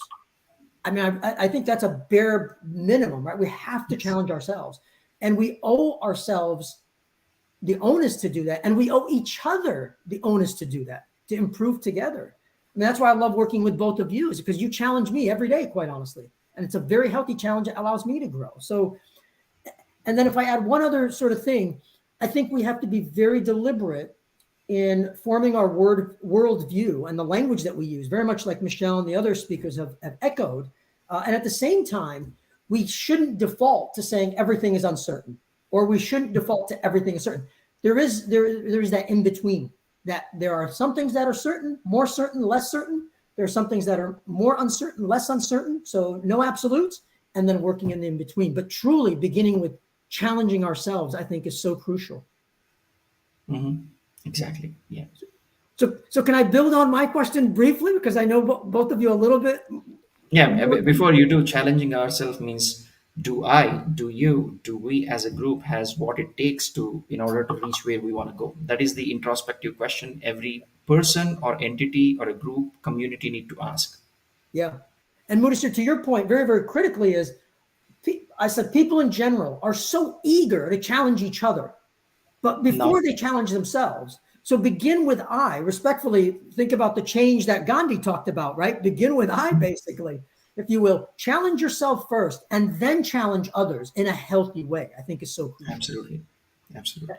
And if I can build on the question, if you don't mind, because I know you both, if you will, and you know me well enough, thoughts on how we help our children absorb this. I dare call Nora a child. She's almost 30 years old now, but how do we help our children kind of embrace this perspective? So yeah, I practice this a lot with my kids, and it starts with awareness, right? So kids at every given point of time are naturally learning. They are mimicking, right? So mistakes happen, right? It's how you react to them, which basically gives them that sense of security to say, okay, it's okay to make mistakes, right? But what is more important is to bring to their awareness as to what was right and what was wrong. Yeah. Right? And it is okay to go wrong, but not at the cost of risking yourself or other people too. Is to keep them informed in this process and then play along with them, like I say, right? It's not about serious conversations. Kids don't like serious conversations, right? It is to embed that play and have fun in the process to ensure that they're absorbing everything and giving them that perspective. It is not to design or, like we call, conditioning people. No, it is basically to inform them so that they can emerge and thrive to be the better human being that they can be. Mudassir? So my thoughts is simple. So if any emotion a kid experiences, a child experiences, talk through it. What is that emotion is all about, and why they are feeling it, and definitely there is something why, the innate reason why they are feeling emotion, and if you address that question, not and then this may differ from various cultures, various geographies, all that stuff. In order to build this muscle of risk taking, not fear or sad, or looking forward to navigate in the uncertainty, is all about, boils down to emotions and how to cope up the emotions, is not just to behave which is acceptable, and we talked about in a conditioned or brainwashed way. So what are you going to do as an individual when you stuck up in such situation, and what does that mean for your environment, and if you respond one way or the other way? So helping children to think in that direction will definitely uh, goes a long way. Excellent. Excellent. May I add, if you will, or kind of Please, just please, Go Sai. ahead, please. So again, and we all have children. I know, we all know each other well enough, if you will. I love the perspective of, and this is honestly, this is kind of what I tell myself, and I have to remind myself very honestly about this. You have to do it. In order to teach someone, be the change you want to see, you have to do it. You have to take some elements of risk and some elements of understanding and engaging reality. And when we do it, then we work with, right, our children to help them become more aware of what we're experiencing together. And ironically enough, this is the same thing we do as adults, right? But we have Exactly. to, So true. yeah, but we really have to be conscious of it versus me trying to impose my will on you respectfully. I have to be able to exemplify my will in such a way that's healthy, that's invitational, where we can then really conjoin and learn together. So it's always interesting to me. It's always More very, importantly, Sai, it's not the words that come out of you, but it is the behavior, the emotion that comes out of you that defines what you're trying to communicate. Because with my kids, I've seen this, right? A glass is broken over there, right? I can scream over there, or I can be scared, or an oops with a small smile makes a big difference, saying that, hey, just be careful, don't go over there, come the side, right? You might hurt yourself. yeah. Next time, ensure that you're holding the glass with both the hands. That smile on And the then face, and how. maybe, Go ahead, sorry, not Mudasir. to interrupt you, John, and maybe all those three reactions or responses might be necessary based on the situation. Yeah. Yeah. So you know how selfish I am, right? Especially when I get two brilliant souls together, such as yourselves. So I got to ask another question as we're waiting for Norbert, if you will. Before you ask the question, Sai, we are all selfish in our own way. Go ahead. Well said. Well said indeed. As long as it's a win-win, it's Yes. a healthy selfishness. Exactly. Very well said. Very well said. So I don't know if you've, and I put this out there. I know I have done this, and if you talk with Nora, she'll give you many examples of respectfully my craziness. But I've done this with her. We'll have an experience, right? We'll do something. Whether it's observed from my angle or whether it's more direct together. And then I pause, right? I create a significant pause. It's significant. It can be 30 seconds, right? That's significant to pause the human experience. And then I ask the question, what did you just experience? And then whatever, and she may not even know the definition of what I'm asking, experience, but it's enough to evoke a reaction. Any thoughts or any similar things that you two perhaps have done? And again, she's close to her 30s now, but it's been a long tradition for me to do that with her. Mudassir, go ahead, Mudassir. Okay, you want me to take the first shot? Nothing specific. If you ask me that way, I haven't experimented that way. Yeah. But making them see what they are experiencing, enable them to enable empowerment. I don't want to use that vocab or that words, or helping them acknowledging what they are experiencing. Is that a real feeling? What they are doing will help. And how do you engage those in that conversation needs a lot of perseverance, and then have an open conversation. And it takes a lot. It takes a toll on a parenting. So it's definitely not an easy task. Yeah. It takes a lot of energy. Exactly. John, do you mind if I just comment on something? Please. I love the pattern that you just described, if you will. It's applying energy to engage someone, to acknowledge and then embrace their experience, because that's when the learning happens. And I really want to make sure people hear it. That's a very powerful pattern, exactly as you've communicated it. Forgive me, John. No, very similar to what Mudassir said, right? But of course, like I always say, language is different to different people, right? I grew up in a country wherein English was not my first language. But however, what I do with my kids is when something happens, we take some time and then start discussing about it as to why did you react that way, or why did you respond that way, right? And what other options did you have? Why did you not pick it? It's not to say whether that was right or wrong, right? It is, are you responding or are you reacting?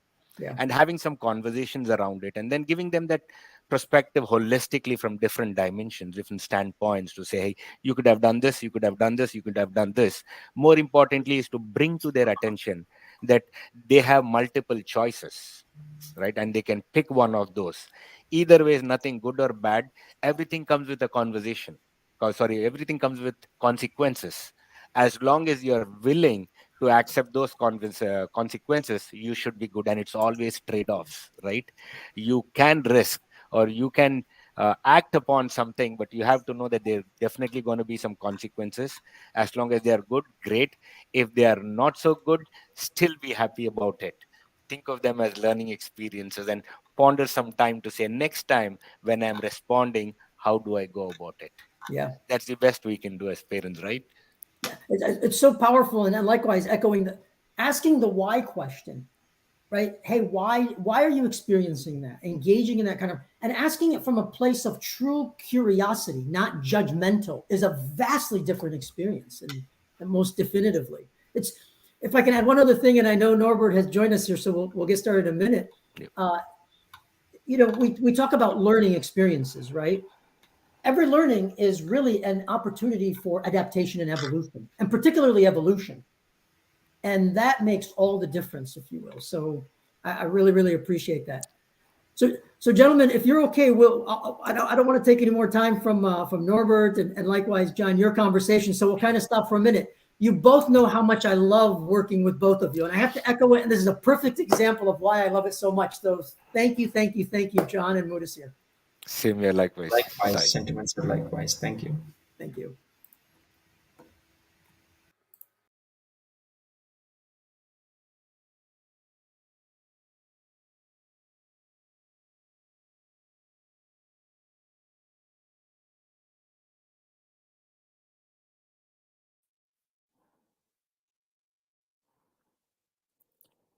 Ladies and gentlemen, welcome back to another conversation, a conversation on anti-fragile investment strategies. We have Norbert with us. Hey, Norbert. Hi, John. How are you? Doing very well, Norbert. Always a pleasure to be in conversations with you. Just in time, I would say.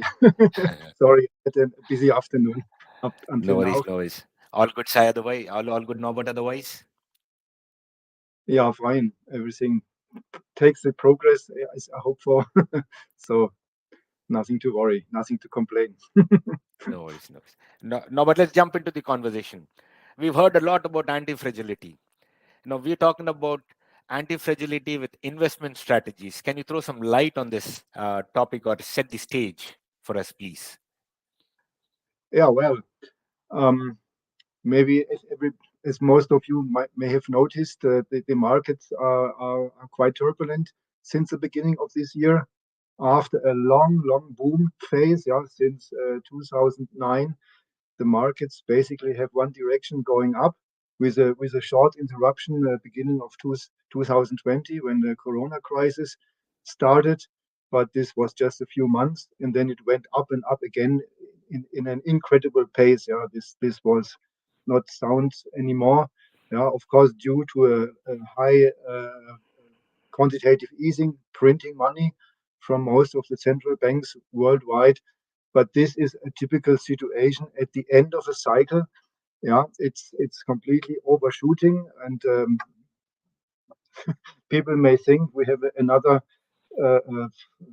market function, and this can go endlessly, but this is usually a sign that it will end. And then, of course, people are looking for a safe haven. What could they do to prevent let's say, at least the impact of a big crash that will come sooner or later? This is as sure as the amen in the church. So I have the same, let's say, phase when I started to save money and started to think about investing. That was in the mid of the 1990s. There was a dot-com boom, and I don't know. I just got the feeling that this cannot go on endlessly. Yeah. So, and maybe also the other basis is that I'm quite an unconventional person. Yeah. I'm looking for the unusual, the unconventional, and so this comes together just at the right time. So I started developing this strategy, let's say, in the second half of the 1990s. Yeah, and I started investing in it in 1998. It worked too good to be true. Yeah, when the dot-com crisis came, most of my friends and so, they have a big loss. Yeah, because they all invested in dot-com companies. I just invest, yeah, diversified over the whole world, not only stocks, real estate, and also anti-fragile crisis alpha strategies. Yeah, this is still the topic right now, further developed until today. But when you talk about strategies and when you specifically talk about anti-fragile strategies, what is this anti-fragile strategy or strategies all about, Norbert? Well, this is one of the main topics by Nassim Taleb himself. He developed option strategy. He was an option trader for 20 years, I think before 2000. Yeah, started in the 80s, and so he developed this anti-fragile option strategy. Yeah, you can explain it easily. He buys and holds cheap options. Yeah, he is searching for cheap options and buys them in the futures markets, futures and options, and he will lose a small money for this all the time for a decade. Yeah, but when there is a crash, these options, they shoot up by several thousand%. Yeah, so he makes a much larger profit in a crisis when the market becomes volatile. Yeah, the value of the options go with the volatility of the market. Yeah, when the volatility goes up from, let's say, 15 to 20% to 80, 90%, yeah, they go up this rate, around this rate, some even more. Yeah, and these options, Nassim Taleb has the qualification, the experience to find them, yeah, which are very, very cheap right now, yeah, and which have a good chance to go up even more than the market volatility increases during a crisis. That's all. Yeah, and there is another strategy that is okay. You call this dynamic hedging, yeah, because he constantly keeps modifying, optimizing, adapting his position, yeah, to the optimum, yeah, that he knows from his models. And another strategy is trend following. This is with managed futures. Yeah. Well, you just looking for trends, doesn't matter up or down, and then you just go long or short. Yeah. It's also a reactive strategy. There is no prediction included. Yeah. You just go with the flow in the market. Yeah. And this is just the topic of any anti-fragile approach. Yeah. You have a basic strategy that costs you more or less money when the times is good. But when the time turns bad, and usually this is very violent, volatility is shooting up, and then these strategies make a big profit. Yeah? And with this big profit, you can balance your loss in your portfolio. And the best thing is you sell your gains and invest it in very cheap stocks and real estate. Yeah? And by this, this thing is scaling up. Yeah, when then the good time comes again. Yeah, you have to invest the money in the stocks, and then the stocks shooting up, and then you sell the over allocated. You should have a fixed allocation. I do it 50% stocks and real estate, and 50% crisis alpha strategies. Nassim Taleb's option strategies, trend following. Yeah, and then one goes up, one goes down, and then it turns around, mean reversion, the other one goes up, the other one goes down, and then you have in one cycle you have two, three, or four, let's say, chances to rebalance. Yeah, always selling assets with a high gain and buying up cheap assets. Yeah, and this also brings you gains additionally to the gains that the strategies themselves already contribute to your portfolio. Yeah. There's a small difference. Nassim Taleb's option strategies, on average, on the long term, they always lose money, but they shoot up in the crisis so much. You just imagine in Corona crisis, his option strategy shot up by 4,000% in just 3 months. Yeah, so he has his pockets full of cash.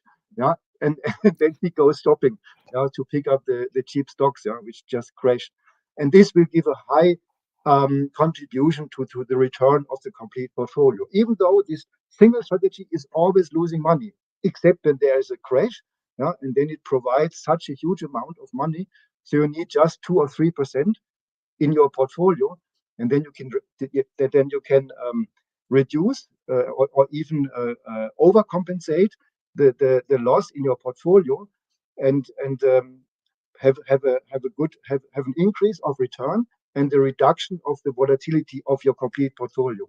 Yeah, this is the basic idea behind the strategy. So I chose this big wave surfing as my background. Yeah, the sea is very similar to the market. You can also look at the weather. Yeah, the market is also compared with the weather quite often. Yeah, it's a huge complex system, and it has its own dynamics. But this is not chaotic. There are basic rules included. Yeah, and in the markets, you have basically you have times when the people act rationally, and when the times become unsecure right now. Yeah, there is a war, there is the corona crisis, the coronavirus. Yeah, people are unsecure, and then they follow each other. Nobody knows what will happen. Yeah, but they think somebody else knows it better. Yeah, so one follows the other, and this just creates trends, and they are usually volatile because people are afraid and unsecure. Yeah, so they start trading wildly. Yeah, so this is just the basic rule. When there is a crisis, markets become volatile and trending, up and down. Yeah, also up there are periods. Yeah, when it's quite gone down a lot. Yeah, then it goes up also with a high volatility, and that's all. Yeah, you just bet more or less that markets always react in a similar way. Yeah, this is not exactly the same, but it rhymes. Yeah, these are basic patterns, and then you calibrate, and then you adapt your trading strategies, your models in a way that they more or less react to such large movements. That's all. Yeah. Thank you, Norbert. You're talking about investing and then start looking for that black swan event. But let me ask you this. When investing, to what level would you risk? Well, the recommendation is, okay, I don't do it myself. I buy, let's say, investment funds which apply these strategies. I have ETFs in my portfolio. Everybody knows this. Indexing, passive indexing, 50%, and the other 50% go into such crisis alpha managers. Yeah, not yet Nassim Taleb. He requires at least 10 million to invest in his fund. Yeah, but I'm in the UCITS domain. Yeah, this is for retail investors, and so they have much lower minimums. And I have a number right now of 6 such crisis alpha funds. You should diversify them also a bit like you also diversify your stock investments all over the world. And so I'm looking for such crisis alpha funds which have the same volatility as the stock ETFs. Yeah, they are quite high. They have a volatility of 15% per year. Yeah, so I'm also looking for these crisis alpha strategies which have also 15% per year. So these are these are quite high risk classes. However, the risks they balance each other. Yeah, when stocks go down, crisis alpha goes up with the same volatility. Yeah, not exactly the same. Yeah, so sometimes it's more, sometimes it's less. Yeah, but overall statistically they balance quite well.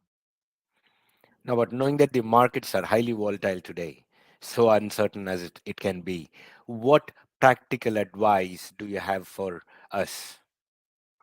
Well, you can basically apply all the let's say basic findings and recommendation by John Bogle. Yeah, he is the great benevolent person who educates the small investors, and we are doing this crisis alpha side exactly like the stock side with ETFs. We try to be as close to the index as possible.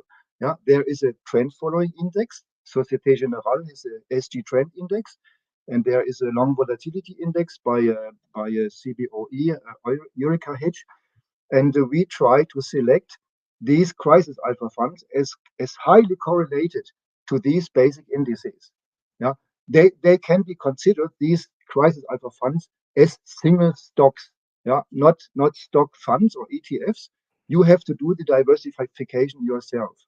But I know they already, for example, Societe Generale, they already develop. They're also in the process to research if they can provide an index fund for trend following.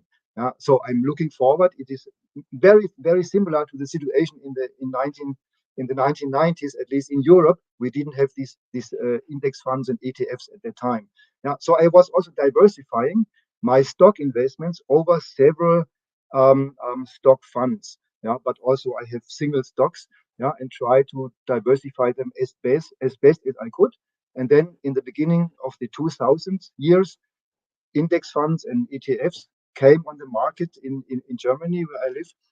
And there is a similar situation right now in the States. They have already a few crisis or trend following index funds. And okay, they just start to become interesting. So I think it takes another 10 to 15 years until they come to Germany, maybe a little bit faster, because I know from Societe Generale and have very good contact to them. They're already thinking about it, to offer such a thing here.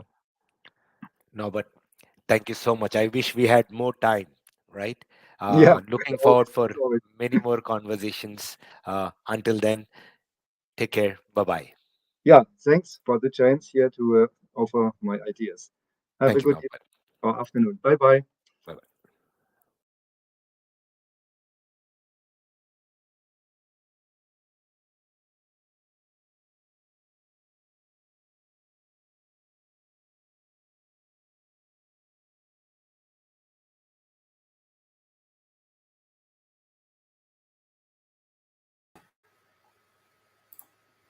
Hello, chat. Hello, Sai. How you doing? My good friend, time with you is always good. So thank you so much for making the Looking forward to time. this too. A pleasure to have you, Chet. A true pleasure. So thank you so much again for making the time, Chet. You're a tremendous soul, my man. Pleasure is all mine. Pleasure is all mine. How is Thank you. how is the conference, the seminar going so far? So far, so good, my good man. I would, and to really kick us off, I know most people are familiar with your name and your voice, but I would love for you to kind of just briefly introduce yourself so we can reset the stage, my good man. Okay, I'm Chet Richards. As I said, I worked with John Boyd starting in the mid '70s. Then we had a break in there when I went overseas, and he did some things. He retired in '76. He retired in '75. '76, he started publishing stuff, and in the sense that he would write them and use the Xerox machine as his publisher.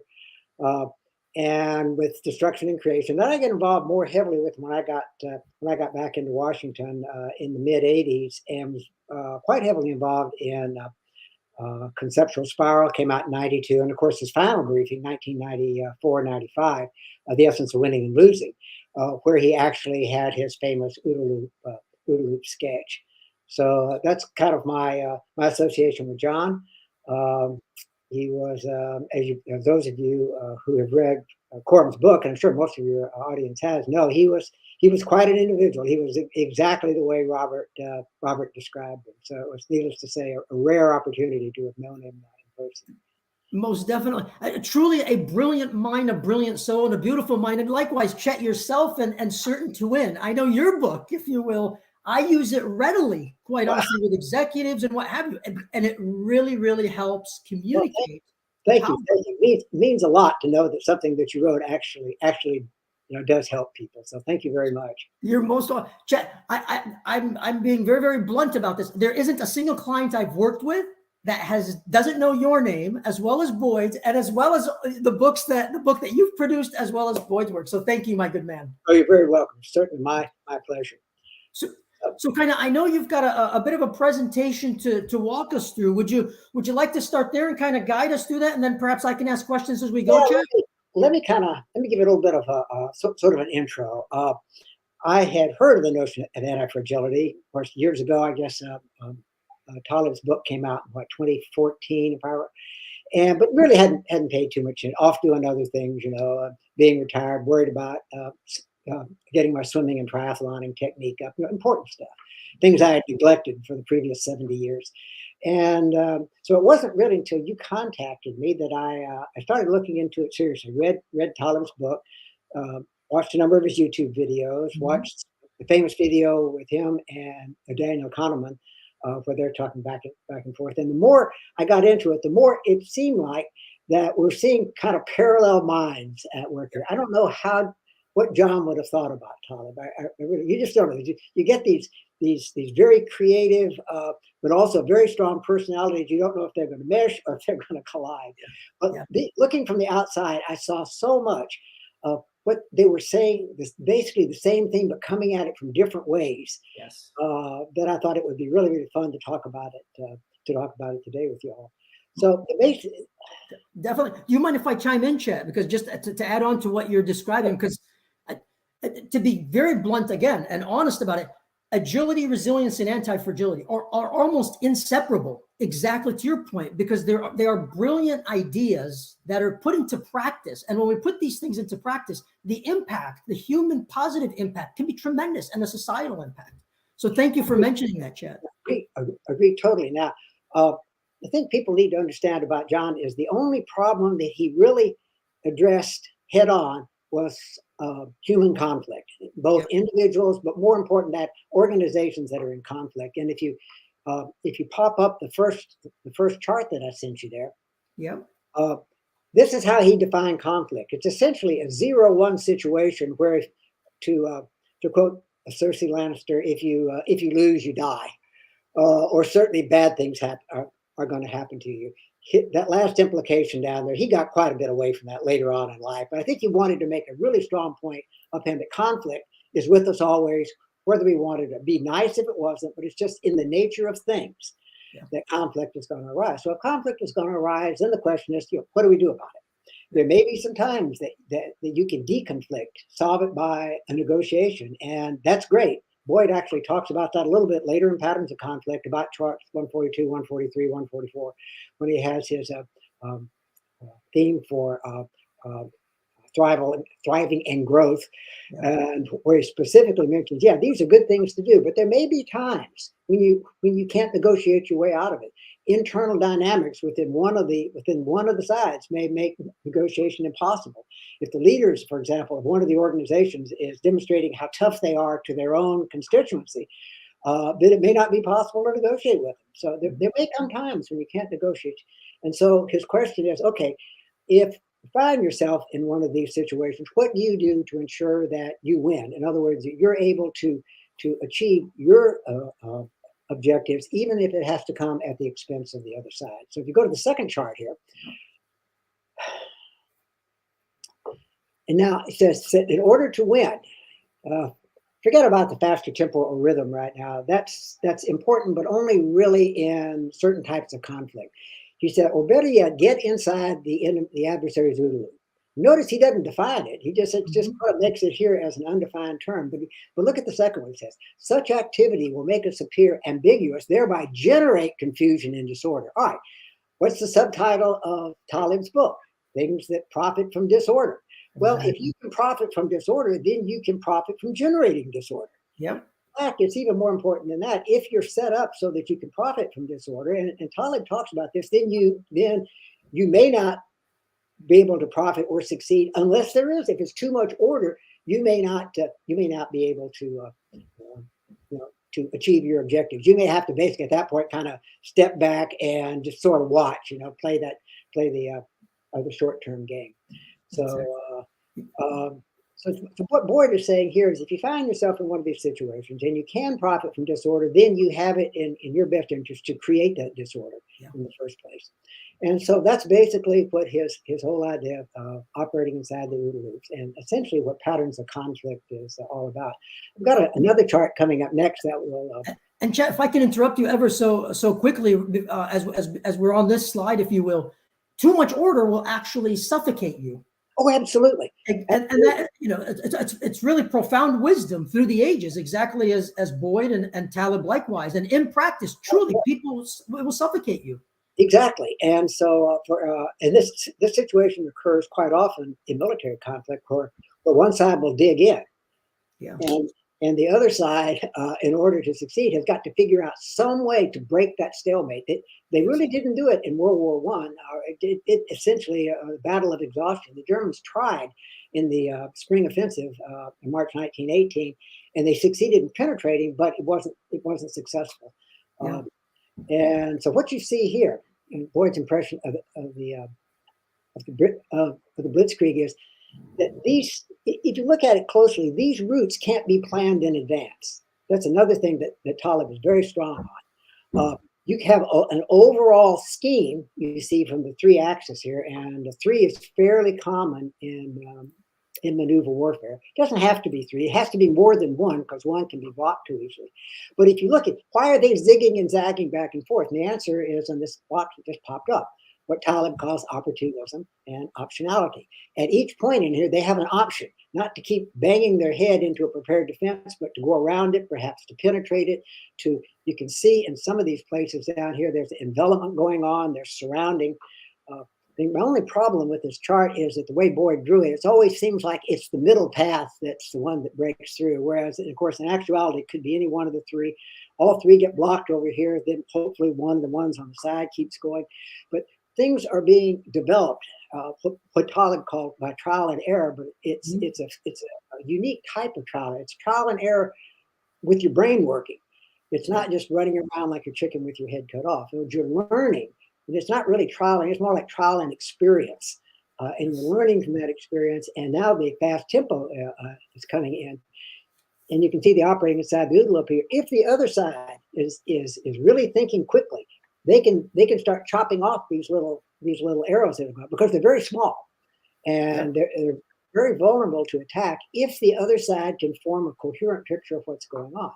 Boyd's point was, if you can operate at a rapidly enough decision tempo. In other words, if you can keep your orientation better attuned to this complex situation than the other side is going on, then he won't be able to do it. He won't be able to do it very often. He'll never get a clear enough picture of what's going on to be able to track these little points and obliterate them, or at least not enough of them to make it. While he's attacking one, you're continuing to penetrate around the other.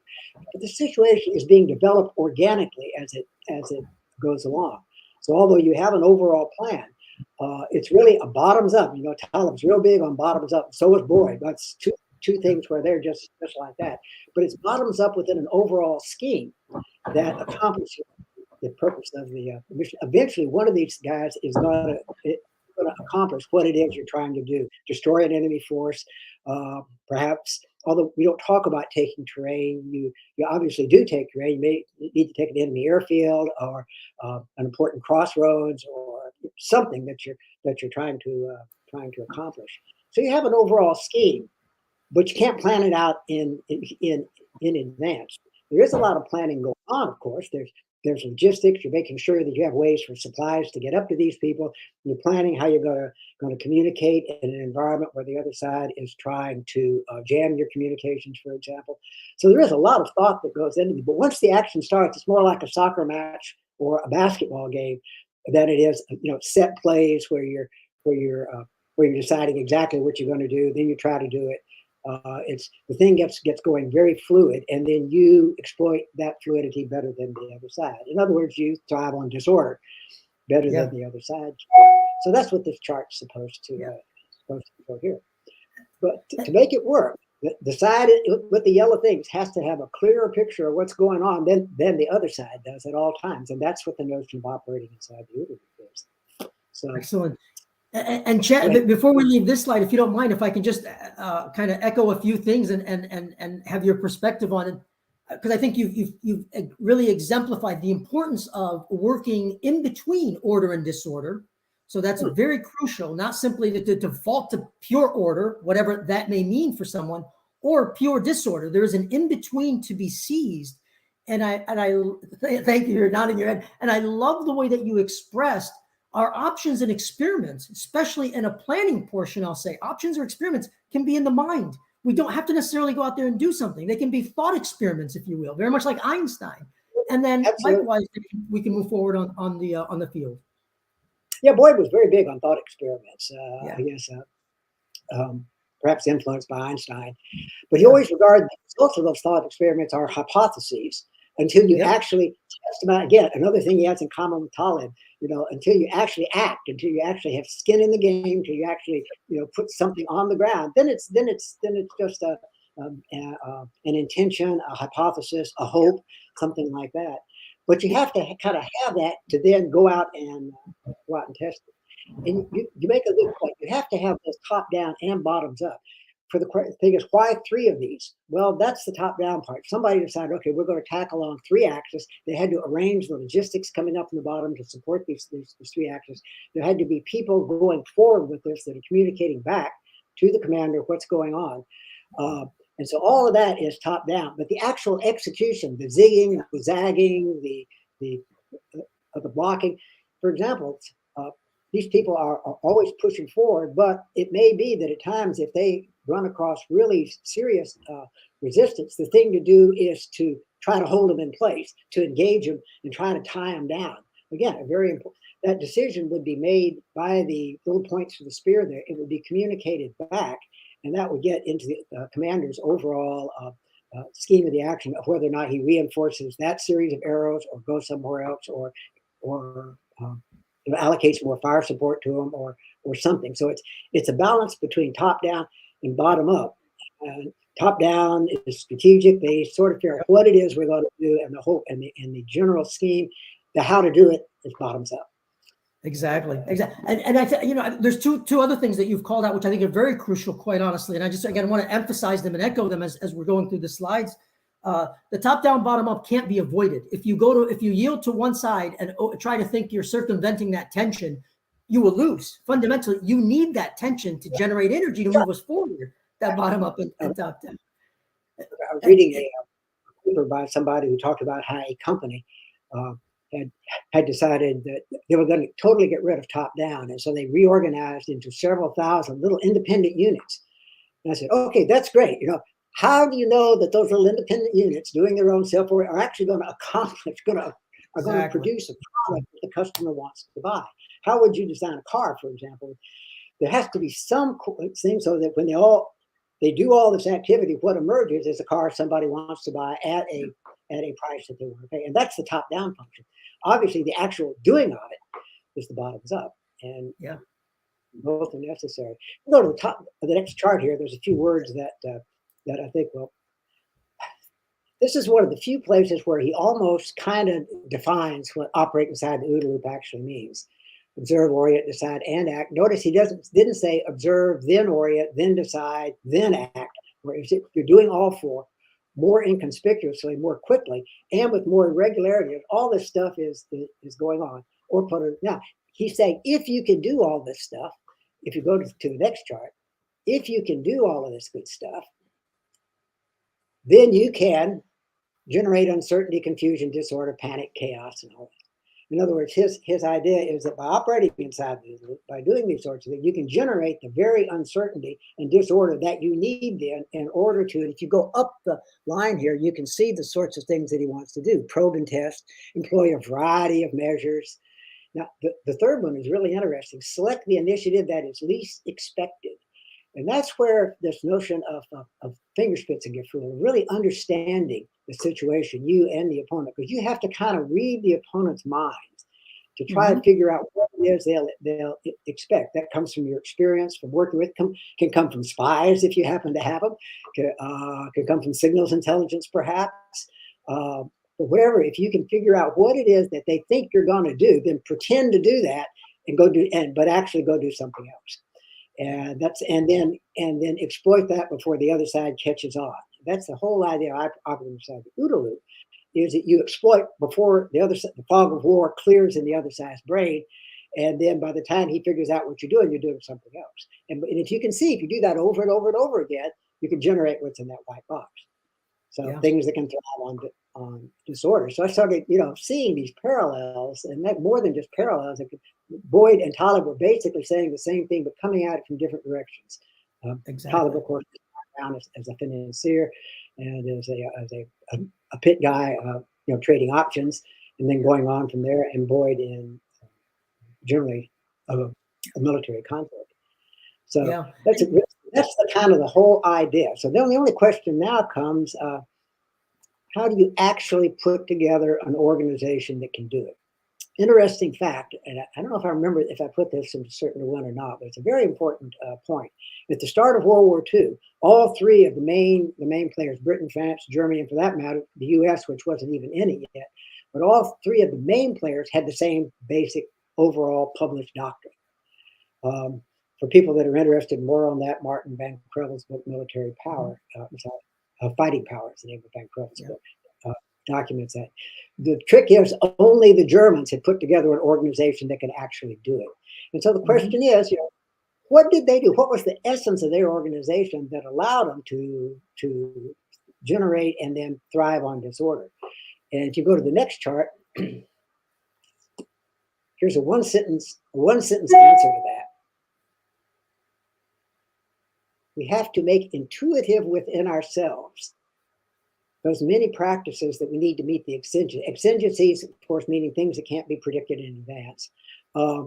Why intuitive? Well, the answer there is if they're not, then when the crunch comes and you're sitting there trying to figure it all out, friction mounts up, people start arguing, people have different ideas of what to do, and seen from the outside, the organization becomes unresponsive. You need to, or you can see it with the auto manufacturers now. Tesla comes out, very successful line of electric cars. Everybody else is thrashing around trying to build one. It's taking a while to learn, to be able to put together organizations that are capable of doing this, because they didn't have it several years ago. So now the question is, okay, what are the many practices? How do we make them intuitive? And considering that the world is always changing, ever changing and uncertain world, how do we add to our set of intuitive practices and develop new ones and and reinforce others? How do we know which ones to use? How do we make these practices intuitive? So all these things get into it. It sounds good, but how do we actually do it? And Boyd's answer to that was the next chart, which we're going to look at very quickly and then go on. The famous OODA loop. Now you notice the first thing is he entitles it OODA loop sketch. He also puts loop in quotations for obvious reasons. But the idea here is really everything, you can see, very simple, based on orientation. Orientation is just your model of how the human brain works. And to keep it simple, as you can see, John said, well, it seems to me like there's five basic things. You may see more, you may see less, but whatever, that there's 5 important things that are kind of going on all the time. And out of that, you do this thing we were talking about, this trial and error, this thought experiments. Your brain, your massively parallel processing brain runs who knows how many scenarios virtually instantaneously in parallel, and kind of pops up one of, hey, this one looks good. And of course, what you see, if you look at it, you say, aha, that's what we're going to do. But a functional MRI and other techniques we have of seeing what goes on in the brain shows that when you're doing this, it's just the brain it just lights up. 87 to 100, depending on who you believe, billion neurons talking to each other over a quadrillion connections, all operating pretty much simultaneously. And a lot of it, practically all of it, is going on behind the prefrontal cortex. In other words, you're not aware of. Yeah. And that, so put all that in that box that says orient, and you've pretty much got it. What pops out? Well, could be 2 things. It could be something that you're going to try, decision, and a decision is really a hypothesis. You're saying, I think this is going to work. And then you go out into the real world and you test it. Or something just comes out, aha, this is what I'm going to do, and you go try to do it. That's the implicit guidance and control. Now, the difference is, intuitive is how you select an action. A decision just selects an action. Implicit is how it's communicated. So implicit really only is important for groups. But you can see it can go one of kind of 2 different ways. And if this is reminding you of Kahneman's thinking fast, implicit guidance, and thinking slow, I think you're right on, because I think it's very, very, very close to what John had in mind. Kahneman came out with it many years after Boyd died, but it's the same. I think it's the same basic idea. So if you go to the next chart, so we can see here in the red arrows, the idea here is we're trying stuff out. We're trying to see what works. And as we try it and experiment and we keep doing it and we keep testing it out in the real world, it becomes intuitive. Our minds are, some people call it muscle memory, but actually muscles, it's all in the brain. Begin to develop these pathways where it becomes smooth and easy. If you're doing it together in groups, you can start executing these now with a lot less friction, a lot less bickering, a lot less wasting time arguing over things that are going on. So this in the red down here, if you substitute your model of learning, and Boyd was basically the scientific method down here, as he explains in Conceptual Spiral, then you pretty much have what's going on here. And then the idea is that once these things get into your orientation, or if it's a group, it's your similar implicit orientation. Only individuals have orientation. Groups, Boyd did not want to talk about genetic heritage of groups. In fact, he was a big believer in a lot of diversity, and that in order to be able to generate a wide variety of potential actions. But for an individual has a genetic heritage, and that is, or could be, a component of how you're oriented. Certainly, your genetic heritage is what builds your brain, so it has a component of how your brain works. But anyway, so once it gets into your brain and it starts becoming fluid and less friction and all that, then we can go to the next chart. Exactly. Now you can start using implicit guidance and control.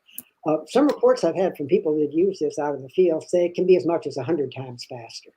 It said things would take weeks because they would have to go through and talk over and argue and form subgroups, and all that can now be established in one 30-minute phone call, because all that's been worked out before.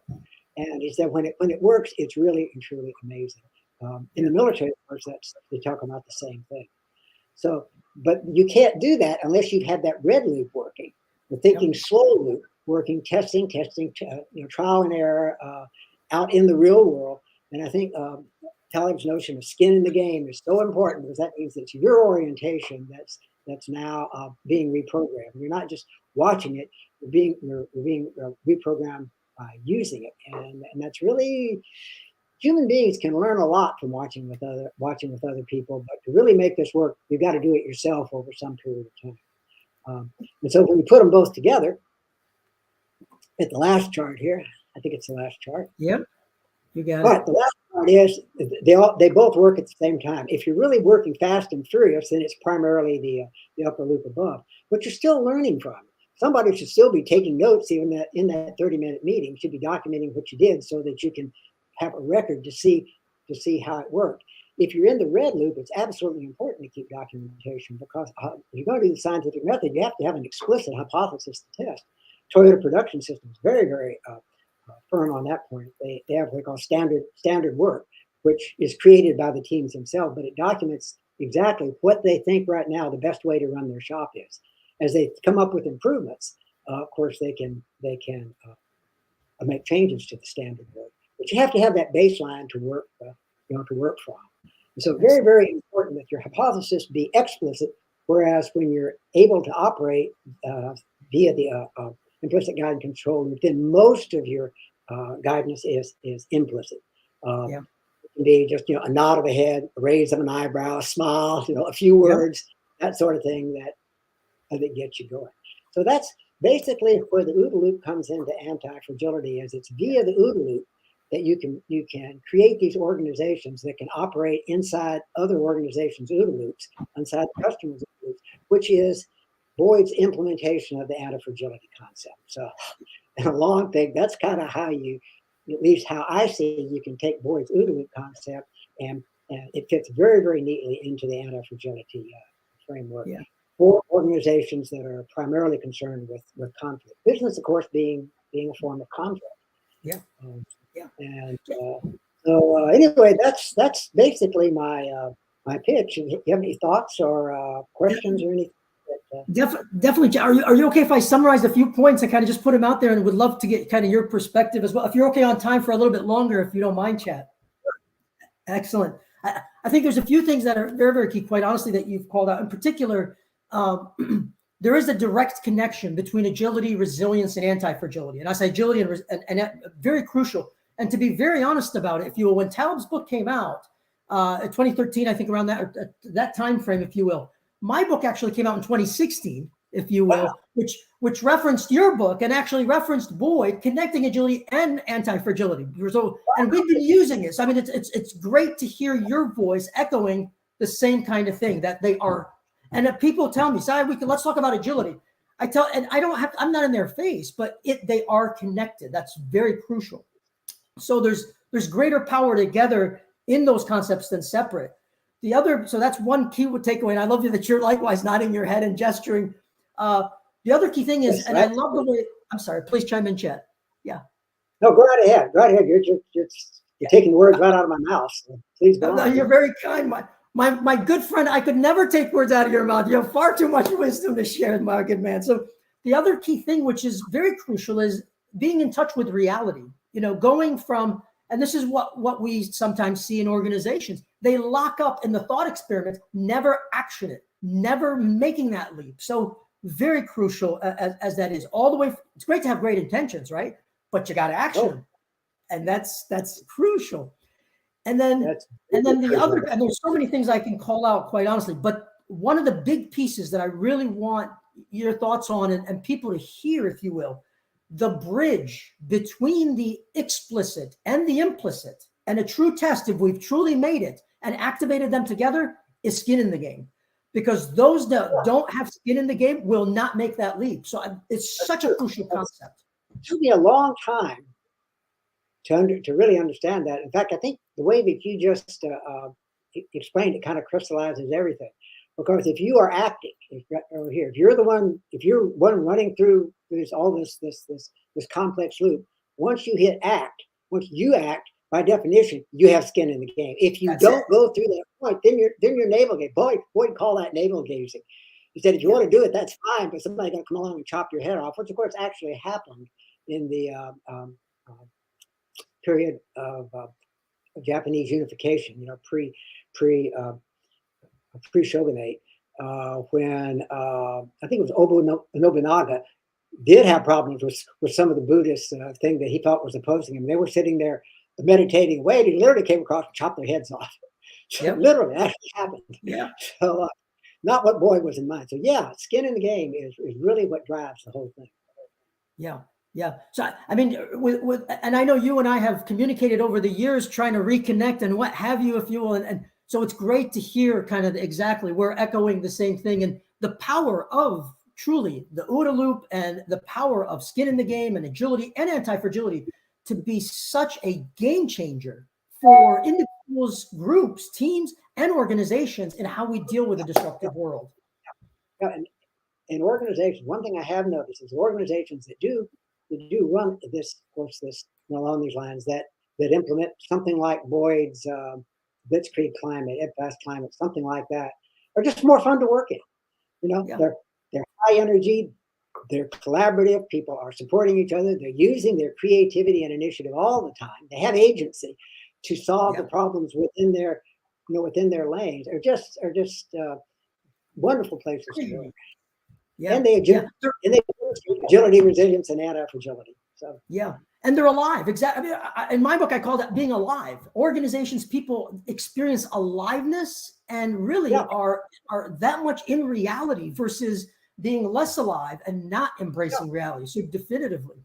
So Boyd talked about organizations. We said we're not talking about organizations. We're talking about organisms composed of human beings, and they're alive in every sense. They don't have a specific orientation, but that similar implicit orientation among the individuals is what makes them alive. And if you sometimes talked about it, it's as if a Martian looked down on your organization, and it looked like a single organism that had finger spitting get through. In other words, knew what it was doing, was acting in a smooth, harmonious manner to achieve its objectives. It would look to him like a single organism. That's alive. Yeah. Good. Thank you. Thank you, Chet. So for many years, believe me, I would get all sorts of strange looks. Si, you're talking about agility and anti-fragility. They're completely disconnected. I said, not at all. You got to understand what's happening here. So Chet, you know me well enough, and you and I have had. I'm sorry. Please go on. No, you're exactly right. Please. I'm nodding in agreement here. Although to be honest, space launch is smart. I may be kind of nodding from there too. All good, my friend. All good. So I got it. And you and I, of course, have communicated over the years. And like I said, I'm really, really grateful that you accepted the invitation to close out day 2 for us, if you will, all around. I hope, my good man, you will return to explore this a little bit more deeply together, and likewise, really continue to spread the wisdom of Boyd, and let's not forget the wisdom of Chet Richards and Certain to Win as well into the world, my good man. Thank you very much. I really appreciate it. You're far too kind, but thank you anyway. You're most welcome, Chet. Before we close, any closing comments, my good friend, at all to leave our audience with? Oh, Lord, I would encourage everybody to go over and look at my my presentation to the Lean Kanban. You might want to the link to that is on my site, slightly-east-of-new.com. And if you do, by all means, download the annotations and notes, because as you've kind of hinted here, in the end, it's something magical about this. Yes. And so you might want to learn a little bit about how magic really works, and that's what it's all about. So I would highly recommend that. Anyway, thank you so much for having me on. It's been fun, and best of luck with the rest of your seminars here. Thank you so much. And what a note to end on, Chet. The world is filled with awe and magic. We just have to remind ourselves to look for it and work with it. So thank you, dear friend. Thank you so much. As the old expression, I think I just coined goes, if it ain't magic, it ain't real. Beautiful. Beautiful. Thank you so much. A pleasure as always. Take care now. Bye-bye. And folks, we'll take just a quick minute break before we close out for the day. So just a real quick minute break, if you will, and then we'll have Norbert and myself, and then others join.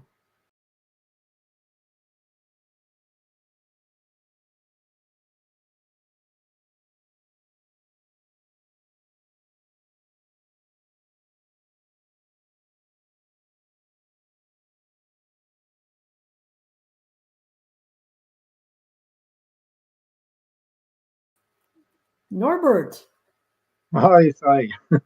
we're at the end of day 2, my good friend. What are your thoughts? Well, unfortunately, I just have the chance to listen to chat, but this was quite interesting what he said. And yeah, it's amazing um, how, how many anti-fragile ideas have been around for such a long time, yeah, and wars have been fought based on these approaches, yeah. So yeah, but I think it's not just for war; it's for any dynamic situation, yeah, like we are going to have more and more in these times. You have to manage your business much more on site. Yeah, you cannot plan years ahead. You have to, yeah, observe, try to understand, draw your conclusions, act, and then analyze what you did and what is the outcome, and then you iterate into the next step. Yeah, improve it, and this has to go, yeah, faster and faster. So Yeah. yeah, I experienced this also.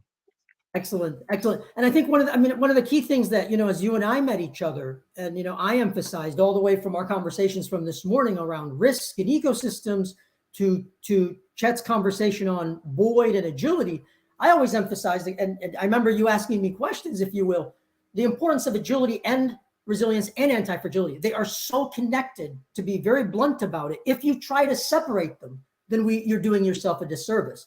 And this is not respectful. This is not agile in the sense that people are applying techniques. This is authentic agility, Boydian agility. So definitively a very different experience. And I know many organizations have struggled with agile, but this is the real thing, agility with Boyd. So thank you, Norbert.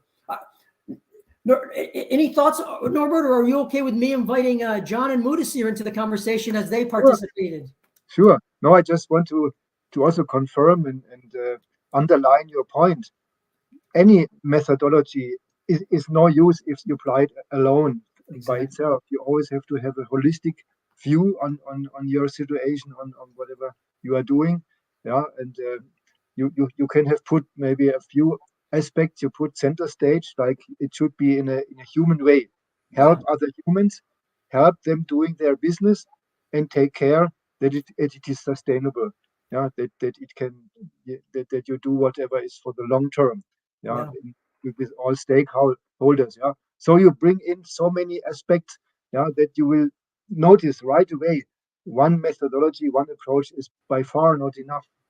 Yeah. Always put on your holistic view. Exactly. And I know Chet would echo very similarly. Embracing one. And this is coming from Boyd respectfully, so I'm not putting words in anyone's mouth, but rather embracing multiple perspectives, multiple paradigms, multiple worldviews. This is extremely crucial. As I like to tell folks, I'm a mutt. I'm not dogmatic, but extremely pragmatic as a mutt. A mutt, if you will, here in the States, as we refer to it, is a dog of many breeds. A dog with multiple breeds, embracing multiple perspectives. So definitively, that is very keen. So thank you, Norbert. In particularly, you should look for contradictive things. Yes. Yeah, and this gives you the maximum span. Yeah, for acting. Yeah, you can just do so many variations of these two extreme points. This is my thinking. Most definitely. The magic is in the tension. The magic is in the paradox, if you will. And conflict is not a negative. Conflict can become negative as aggression, but the magic is in the in-between, in the tension, in the paradox. So we are of common heart and soul, the Friends of Antifragility, the Antifragility Institute, and likewise, and the individuals involved. So beautiful. Exactly. Beautiful. So get in your friends. Most definitely. Let me invite the other gentleman in. Gentlemen, welcome back. I know you've been with us throughout the day. Thank you, Sai. Thank you, sir. Would love to hear your thoughts on the day in particular, as Norbert and I shared some thoughts, but please, we're all ears. Go ahead, Mudasir. Great, thanks. It's a very power-packed day and insightful, and the keynote speakers, Michele and Chet Richards, are awesome, and what they had shared. Definitely, there is not one, two. There are at least 4 to 5 takeaways from my perspective, and And the other speakers we had in the conversations, some of them are interesting, intriguing, and very insightful conversations. So, in short, from day to day, we are upping the ante and setting up for a grand stage for tomorrow. Well said, Mudassir. The day was about risk and agility, right? With so many people coming from different walks of life, thought leaders in their own way, giving us their perspective, learning from them, knowing what they went through was amazing. But again, reality lies somewhere in between certainty and uncertainty, right? Understanding that is reality or presence. Taking it forward from there as to what we want to achieve or what we want to accomplish is the key. And then there's nothing like agility in its own, resilience in its own, or anti-fragility. It is a fulfilled package when you got to take all of them as one concept and start moving forward. But yeah, looking forward to tomorrow too as well, and learning a lot. Thanks so much for this opportunity, and then thanking all our viewers as well. Definitively. Thank you both. If I could just add one other thing, the pattern, right, that we are seeing, if you will, talking about fear with Kristen Almer, tremendous foundation to give us perspective, right? And then Roland bringing in the leadership aspect and the ecosystem aspect, again, very, very key. And today, of course, Michele with the risk ecosystem viewpoint, again, extending that viewpoint beyond, if you will, what I say, our traditional sense of experiencing these things. And of course, with Chet today and Boydian agility, very profound. And tomorrow, excuse me, tomorrow, of course, when we move into even more deeply security and uncertainty with Ralph in the morning, and by all means, Robert Fowl as we end the day, wrapping it all up together. So thank you for being part of the journey. We thank the audience for being part of the journey. And we truly thank the keynotes and everybody who's contributed to this journey together in the other sessions. And I won't say any more other than that for today, but anything to close the day with Norbert, first yourself, and then we'll move to the other gentleman. But anything to close the day, my good friend Norbert. Well, I'm looking forward for tomorrow. What else can I say? Yeah. Excellent. Mudassir, my friend, anything to close the day? There is a lot that every individual needs to learn from risk and agility, and all the speakers we had today just touch the surface level, and it's up to the individual or the person to deep dive and learn more and master that. Beautiful. I love the invitation. Beautiful. I love the invitation to delve Thank deeper, you. and it's one that people can either accept or reject. Beautiful. And John, my friend, last but not least. I learned a lot. More importantly, I experienced a lot that they went through. And then this is exactly what these conversations are. And I'm looking forward for many more conversations. A big thank you to one and all. Thank you. Thank you all. And we will see you tomorrow. And thank you all for who have joined us. And likewise, those that might be listening to the recording after the fact, definitively one more day and we'll be together. So thank you all so much. Thank you.